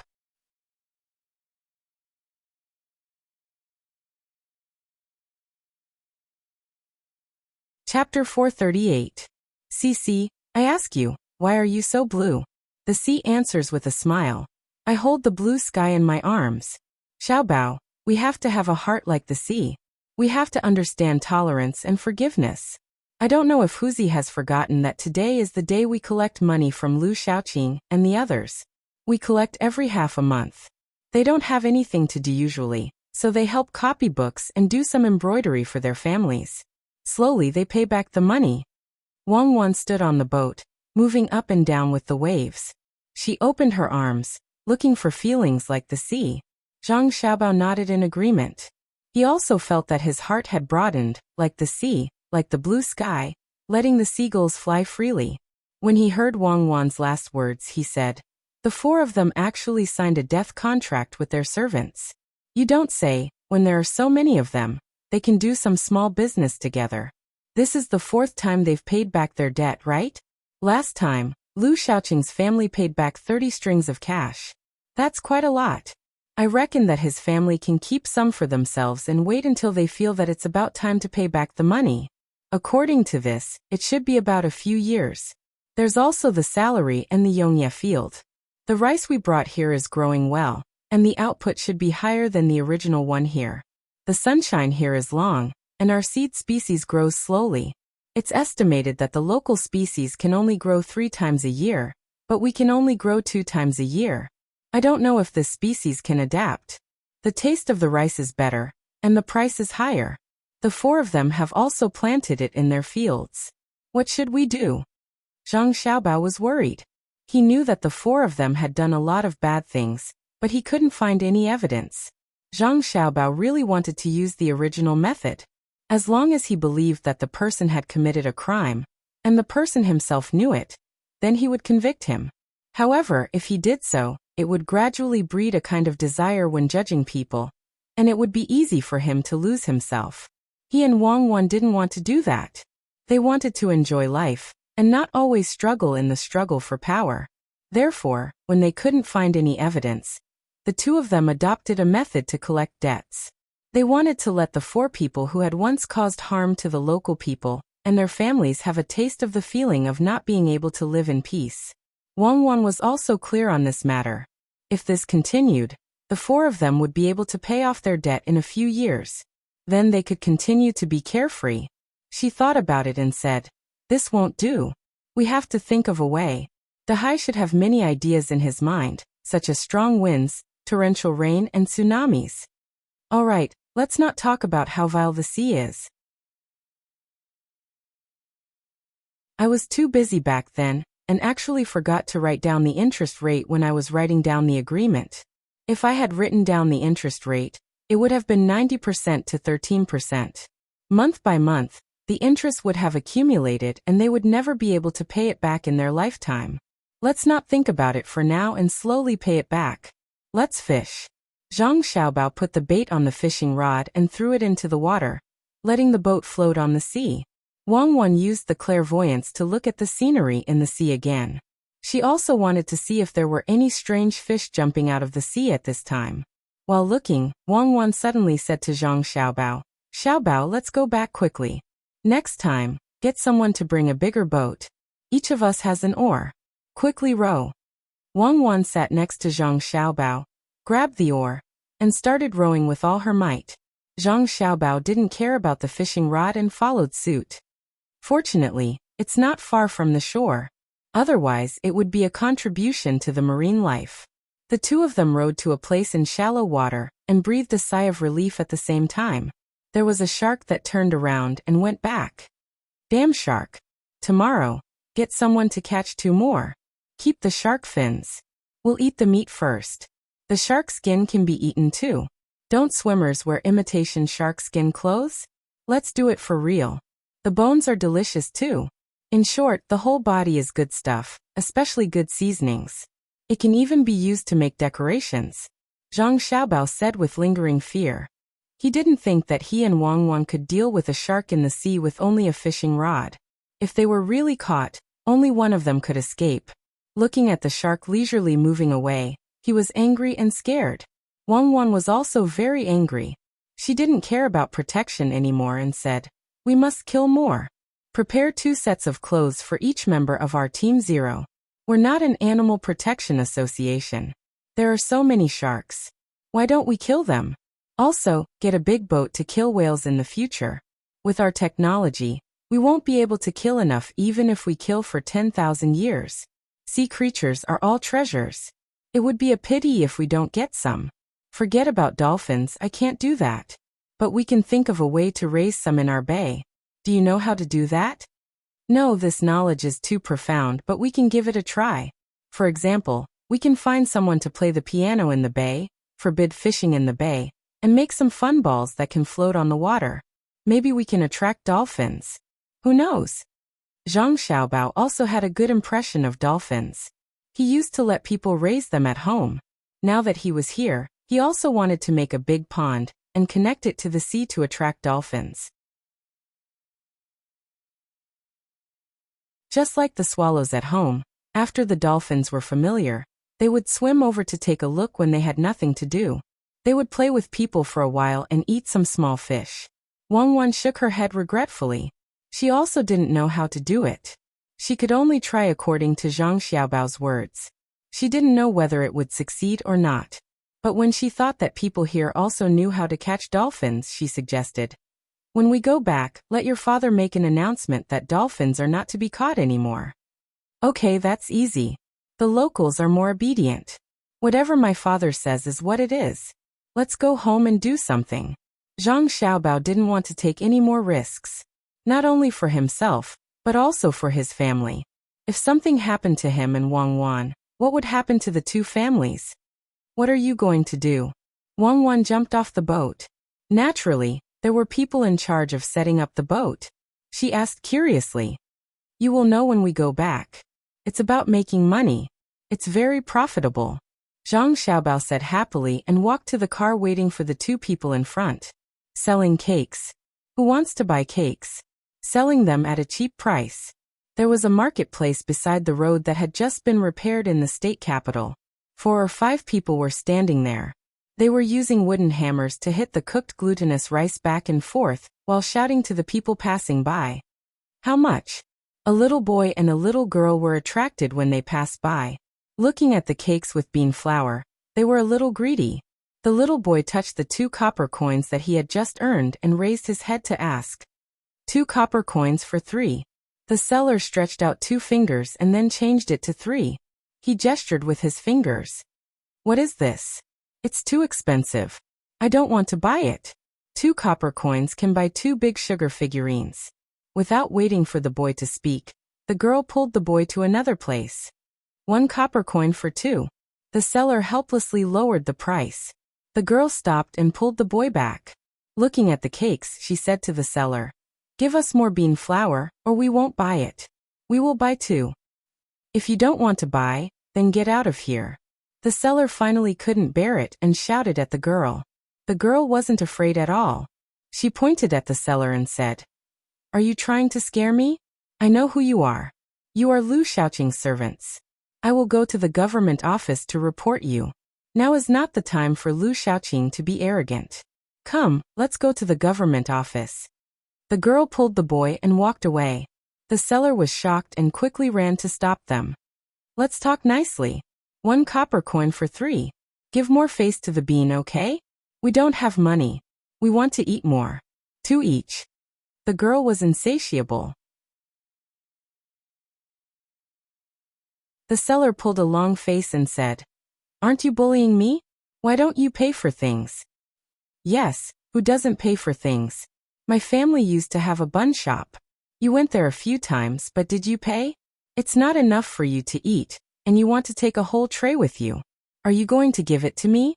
The girl's eyes were red and tears were rolling in her eyes. Yes, it's karma. I admit it. 2 for each. Put more bean flour, right? Come, I'll give it to you." The seller couldn't say anything else. He knew what he had done. "Brother Mu, give him 1 copper coin. We're not like him. We're good people. Bargaining is one thing, but you can't rob us. 2, put more bean noodles." The girl wiped her eyes with her sleeve and still chose to buy 2 for 1 copper coin. Seeing the 2 children each take a piece of lamb and leave, the seller stood there speechless for a long time. The 2 children ate the cakes in small mouthfuls. The boy said to the girl, "Tomorrow continue to help deliver water. You help to light the fire. Then you can earn 2 more copper coins. Buy some cakes for our 2 families to try." "Well, this just started today. I'm late. The other children can only earn 3 copper coins at most. Actually, we can help for free. I don't know why they have to give us money." The girl licked the bean flour and said happily, "I know. The good official said that we can't go to school because we don't have a school now. We can go to school when the school is built. Now we help deliver water and light the fire. They give us money to let us know that we will be rewarded if we work hard. Heaven rewards the diligent." The boy went a little earlier and heard this. The girl didn't know what heaven rewards the diligent meant. She nodded and said regretfully, "Then, when we go to school in the future, will we have to spend a lot of money? Can we not go?" "You can't not go. You don't need to spend money to go to school. As long as you are a child from our province, you don't need to spend a single copper coin. If you are from a far place, you can live and eat. I asked around today. Let's go to school together. The boy was very happy when he talked about this. Even a girl needs to go? Yes, as long as you are a child from our province. I heard that even the stupid ones need to go. The good official paid for it himself. The boy told the girl what he had heard.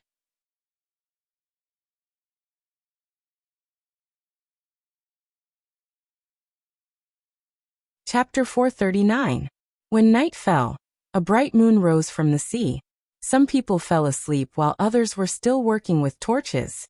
It had been 2 months since the flood, and all the residential areas had been repaired. Rice, vegetables, and cotton had been planted, and some of the vegetables had grown and were ready to be eaten. The roads in the residential areas were repaired, and people were working at the docks. Some roads leading to the surrounding provinces were also being repaired. The laborers only rested for 8 hours a day, including the time they had to eat. They worked in shifts to build their own homes. While the other provinces were still waiting for the relief food to arrive, Luzhou had already sold a lot of goods. He directly traveled from Zhejiang to Hangzhou to Shandong. Zhang Xiaobao was not stupid enough to sell fish and prawns there. He sold some specialties from the mountains that were not available there, so he bought a lot of food from there. Part of it was reserved for the people, and the rest was sent to the surrounding provinces. He used the food to hire people to build roads and bridges. The other 5 provinces were not as kind as the Zhang family. Even though the provincial governor of Qin province was from a big family, and had always been in Qin province, his family would not fork out so much money to build roads or buy food. They were all waiting for the imperial court to come to their rescue. Even Xian province, which was slightly further away, was also affected by the disaster. The provincial governor did not fork out his own money either. Since the imperial court did not fork out money, the people had to find their own way. They could not starve to death. Without food, they ate some tree bark, wild vegetables, and other things to get by. The 3 provinces next to the sea were eating fish. They worked while eating. When they had collected enough specialties from the mountains and caught enough fish, they would form a caravan and come to Luzhou to trade for food and daily necessities. Zhang Zhong did not deliberately lower the price. He traded at the usual market price. It had been 2 months. Now the Zhang family had gotten rid of the situation where they could not make ends meet. They began to sell the goods they collected. They also sent ships to deliver the dried salted fish to the capital. In another month, the dried salted fish would be profitable. It could be said that Luzhou had relied on the strength of Zhang Xiaobao's family to prop up the 6 provinces. He had given the people in the 6 provinces a way to survive. Once the food was replenished, the other 5 provinces could take a breather.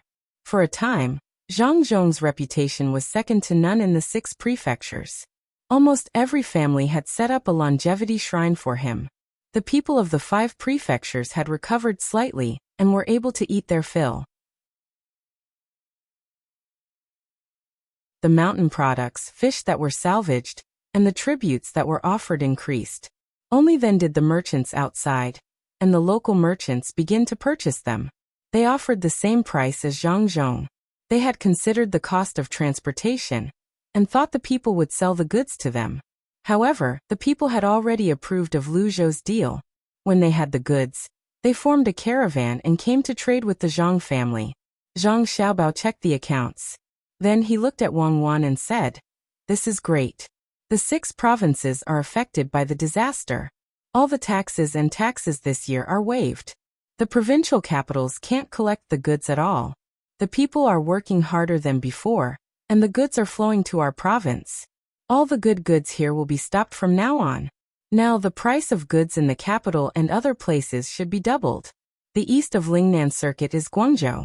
The east of Jiangnan Circuit is Jiangnan Circuit, which is Zhejiang and Fujian Circuit. When our fleet came and went, we also bought a lot of coastal specialties. Fortunately, we sold some of the goods. Otherwise, we wouldn't have a single copper coin. Let's see how many times the goods will increase this winter. You said that my family is stupid. Let's see who's the fool when the time comes. As long as the family has money, we'll stock up on the goods. If we don't earn 5 times the money, it'll be intolerable. Wang Wan knew Zhang Xiaobao had been waiting for this day ever since the flood. After losing so much money, it was not Zhang Xiaobao's character to not think of a way to earn it back. When she thought about the things in the warehouse that were about to become very valuable, she was very happy. She said to Zhang Xiaobao, "Should we ship them to more remote places like the Turks and Tufan?" "No, those places aren't suitable for us. We'll sell them to some people and let them sell the goods there. The price will be higher and we can't sell too much. We'll just sell them a portion of the goods. We'll spread the news that there's a lot of goods here. We'll ask the people from those 2 places to bring their local specialties to trade. When they come, we'll do our best to push down the price of their goods. We'll raise the price to a level that is slightly lower than the price that those people sold to the Turks and Tufan. This way, the people from those 2 places will be able to earn money, but they won't be able to earn much. In order to get more benefits, they will continue to raise the price when they return. We can use a higher price to sell to those people who sold the goods from the Turks and Tufan. We'll bring the goods from the Turks and Tufan to the coastal area to sell. This way, we won't have to bear the risks when we go to those places. Others won't scold us for the high price of the goods. After all, the price will follow the market."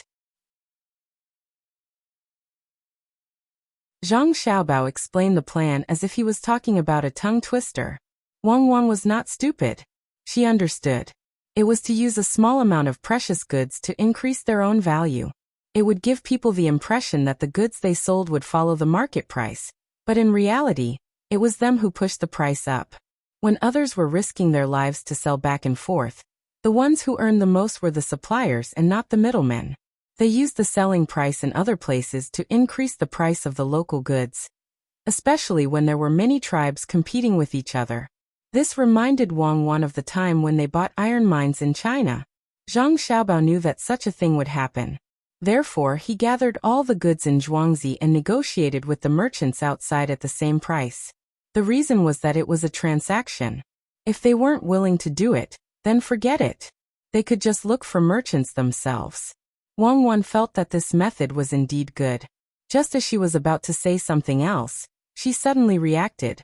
She turned Zhang Xiaobao's face around and looked into his eyes. She asked, "Xiaobao, is this your entire plan?" Zhang Xiaobao blinked his eyes. "Of course not. It's not like you don't understand me. How can it be so simple? Our goods and the 2 places are not a transaction of money, but a transaction of goods. When the goods are shipped here, we can try to make it popular. You don't have to ask anymore. I will continue. This is not the most important thing. The most important thing is that after the value of the goods by the sea increases, the goods here will also increase. I plan to tell this news to the people in the surrounding prefectures. At the same time, I will increase the purchasing price and force the merchants in the surrounding areas to increase their prices. This way the local people can earn more money. Those merchants who didn't help us in the past hate us, so let them hate us. What do you think will happen in the end? The result will be that our purchasing price will offend many merchants, and the people will earn money," Wang Wan added. At the same time, she also felt that this was the case. This was the Zhang Xiaobao she knew. As long as he had a plan, it would never be as simple as it seemed. It's not that simple. Think about it in the future. We are not afraid of offending people, but some merchants. We are also merchants. Why should we be afraid of them? When the people have money in their hands, they will naturally want to buy things. The goods shipped from Tubo and Tujue can be sold at a higher price. Zhang Xiaobao did not hide anything this time, and told them about his plan. "You can do that? Then Xiaobao, tell me more. What's next? There must be more. Just like when you push Sanshui County to become a Shang County and join the 7 counties to become a prefecture. Tell me quickly. How else are you going to calculate? I like to see you here plotting against others." Wang Wan's biggest hobby was to find out Zhang Xiaobao's plan. Compared to Zhang Xiaobao's plan, other people's plan of killing 2 birds with 1 stone was too simple. Zhang Xiaobao always made a move when others were confused. As long as he made a move, it would be the end. Zhang Xiaobao did not do this on purpose. It was mainly because when he was thinking about things, He would unnaturally combine things that could easily cause problems and things that were related to each other. It was just a habit. After hearing Wang Wan's question, he could only say, "There is one more thing. Being enemies is not our goal. Instead of making enemies, it is better to make friends. When the time comes, I will reduce the amount of goods we buy and give a portion of the profits to other merchants. We will cooperate with them to do business in Tubo and Tujiwa. We have common interests outside, so we can reduce our conflicts here. As long as the profits from these two places are sufficient, they will definitely compromise and give in to us. My father's development will be much smoother, and we can even get them to invest. They have money, for example. The Ning clan of Ginku is only stronger than us, not weaker than us. It's just that their foresight for investment is lacking." Zhang Xiaobao wrote a few names on the paper. Wang Wan understood. These were all merchants in the form of clans.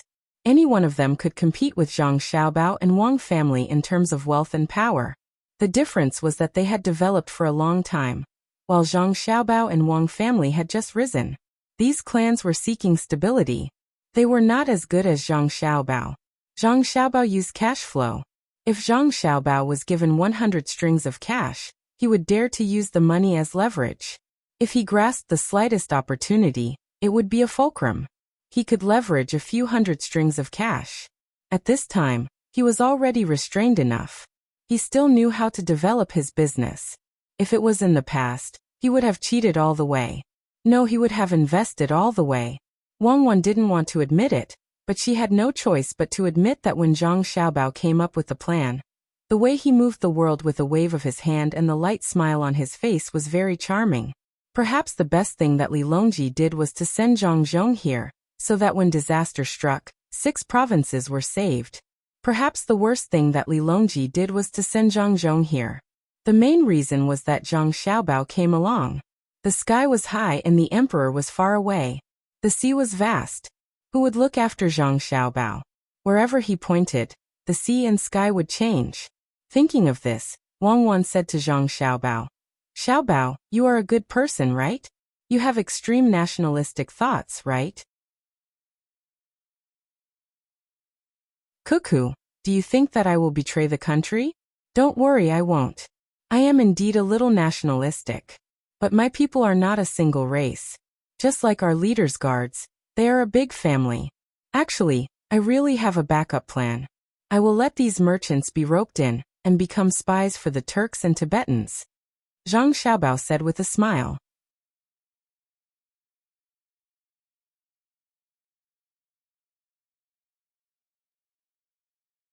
Chapter 440. Wang Wan didn't understand what Zhang Xiaobao meant. She stared blankly at Zhang Xiaobao, waiting for Zhang Xiaobao's explanation. Zhang Xiaobao sighed and said, "Cuckoo, you know that I've never been worried about money. What I'm really worried about is the hearts of the people. Look at the villagers. They also have selfish motives, but they have signed an irrevocable contract. The master is good to them, so they have to be grateful and respectful. What really makes them not dare to rebel is not these 2 points, but my father's official position. Especially now, my father is a 4th-rank official. Most of the villagers of the Zhang family and Wang family are actually very good, but you can't make everyone like that. Only a small portion of them will be obedient under this kind of fear and gratitude." "Is what you said true? There are really people who have other thoughts when they're living a good life?" Wang Wan asked. "It's not like you don't know what I used to do. It's such a big business. Do you think that everyone will obediently listen to me? I don't want to talk about it. I just want to keep that familial affection and warmth, but I can't not be on guard. Today, I'm telling you, but I don't want you to participate. I alone am enough. It's easy to deal with those with unstable thoughts. Not to mention that they don't have much ability. Back then, I had many capable people under me. Who would dare to betray me? Benefits and fear are enough. These kinds of small matters can be left to me. I don't need to worry about others. What I want to say is that the villagers are so simple, but there will be people who have other thoughts. Do you think that these businessmen will be so patriotic? When others say that it won't affect the interests of the country, they will comfort themselves. As long as they take a small step, they won't be able to turn back. I want them to be bought. This kind of person is easier to control after being bought. It's better than those foppish people. You forget how much effort the two of us put in to get him to tell the truth. And that was when he was injured, drunk, and at his weakest. Zhang Xiaobao finally said something that many people didn't know. Wang Wan exhaled. You've been controlling it all by yourself all these years? She still had to think about how to make money, how to provide for her family's basic necessities, and how to deal with various schemes. Xiaobao, I don't want to be friends with you anymore. You are too selfish. You don't need a butcher's knife to kill a chicken. It would be a waste for a peerless talent like you to participate in such a small matter. Leave it to me, and I'll clean it up as I play. How about this? I'll leave the matter of scheming to you in the future. You know how to do it too. There are only a few methods, and they're always the same. If you feel that it's boring, just reject it directly. Zhang Xiaobao didn't feel tired at all. In the past, he was in charge of such a large fraud group, and he also had to manage some secret investments in the country. He was also able to avoid capture. Now this small matter was nothing. Wang Wan thought about it, and finally agreed with Zhang Xiaobao's words. Tell me about your difficulties in the future, and I'll share them with you. This family doesn't belong to you alone. Okay, but this isn't a problem. I'll leave the matter of spying to you. The second bureau should have the ability to do so, Zhang Xiaobao promised. You're saying that we should send people to infiltrate? Then the people that we can trust the most are the people in the inner court, Wang Wan said after thinking about it. Zhang Xiaobao shook his head helplessly. Is your second bureau that poor? Must you put your own people in such a dangerous place? Just spend money. Bribe the subordinates of these businessmen. Some of them might take the money to send false information, but with enough people, there will always be real information in front of us. Then I'll go arrange it. First, let those businessmen come over, then give them some benefits. I'll make your father appear very strong, only then will he not be suspected. Wang Wan understood and said happily. Under such beautiful moonlight, many people had no intention of sleeping. Some people were working hard, and some people were telling their children about the past and the present. There were also people who gathered together to think of bad ideas. In a renovated house, Chow Harue was in front of a bowl of tea brewed from an unknown leaf. There was salt, sugar, vinegar, chopped green onions, ginger, and even a few pieces of garlic that were cut into slices and boiled together. When the tea was almost done, Chow Harue poured a bowl for the other 3 people sitting next to him. He picked up a bit of coriander and put it in the bowl. He took a sip and said to the other 3 people, according to this situation, if we want to pay off the debt, it will take at least 10 years. Zhang Zhong's lousy seeds grow so slowly, but someone actually listened to him and planted a lot of white rice. Could it be that they want to sell flowers? Fortunately, we were careful and didn't plant those flowers. Otherwise, we wouldn't be able to pay it back in 20 years. I've already thought about it. After planting the rice this time, I'll plant the rice next year. At that time, I'll say that I planted the wrong one. Zhang Zhong can't make me pluck it, right? The other 3 people nodded. They were also almost unable to bear the pressure of being forced to pay off the debt. Everyone in their family had gone out to do business, and they still had to copy books or write some simple annotations of the Analects of Confucius. Their family members were not idle, and were all working. They had never thought about this kind of thing before, but now it had fallen on them. Especially Lu Shaoqing. He had found the method of making cakes in the book with great difficulty. He thought that with this, he could get more money and pay off the debt first. Who knew that after a day of selling he only earned about 100 coins? Everyone could bargain. The people sent out were used to bullying people. How could they bargain? As long as they felt that they were not losing money, they would agree to sell. This kind of income was beyond Lu Shaoqing's imagination. He thought that with the things that had just come out, he could earn a few coins in a day and even more in the future. After all, this thing was not supposed to appear here. He had looked up a lot of books before he found it. Thinking of this, Lu Shaoqing said sullenly, "We still have to find Governor Ning and tell him the situation here." Beside him, Fan Jianxi, who was also drinking tea, said, "You can find him, but we don't need to talk about the things here. I think the surrounding places all know about the things here, especially Zhang Zhong's original place. They must know more than us. It is useless for us to talk about it. It is better to go directly and surrender. There is one more thing I want to say. Brother Lu's family has a new thing, cakes. I later looked it up and knew that it was made on the other side of the sea. Since there is such a thing, why don't you discuss it with the three of us? How much can you sell by just setting up a stall? Look at what Zhang Zhong's family does. They always set up many stalls at the same time. Brother Lu, don't hide it. Tell the three of us the detailed method. Tomorrow, each family will set up 10 stalls.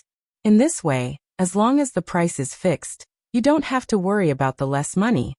After Fan Jianqi said this, the other two also looked at Lu Shaoqing and waited for his reply. Lu Shaoqing actually didn't want to hand over the recipe. He thought that it was very difficult to find this recipe. If he gave it to others, it would be a loss. However, looking at the three people's attitude, if he didn't hand it over, he would be isolated in the future. He had to nod and say, "This is actually very simple. Just use steamed or boiled glutinous rice, and use a wooden hammer to beat it back and forth repeatedly. Finally, just sprinkle some bean flour. Since the three of you all want to do it, tomorrow morning, each of our 4 families will take up 4 places."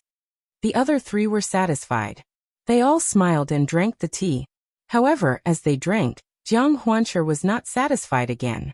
She said to the 3 of them, "Do you know where Zhang Zhong got the money these days? I have sent someone to inquire. It is from selling tea. His tea is different from ours. The people I sent out have tasted it. They said that the taste is lighter than ours but also stronger than ours. The lighter taste is due to some salt and ginger, while the stronger taste is due to the tea leaves. Our tea is gone after one taste. His tea is not directly drunk, but continuously soaked with water. The best tea can be soaked 7 or 8 times and still have the taste. The worst tea can only be soaked 3 or 4 times. Do you know how much it costs to buy the worst tea? It is not calculated by caddy or tael. It is calculated by money. 1 tael costs 2 strings of coins. He only sells half a caddy every day. People are crazy about it. It can be said that there is a price, but no market. The 3 of them really didn't know about this. When they heard Jiang Huanshi's words, they all became excited.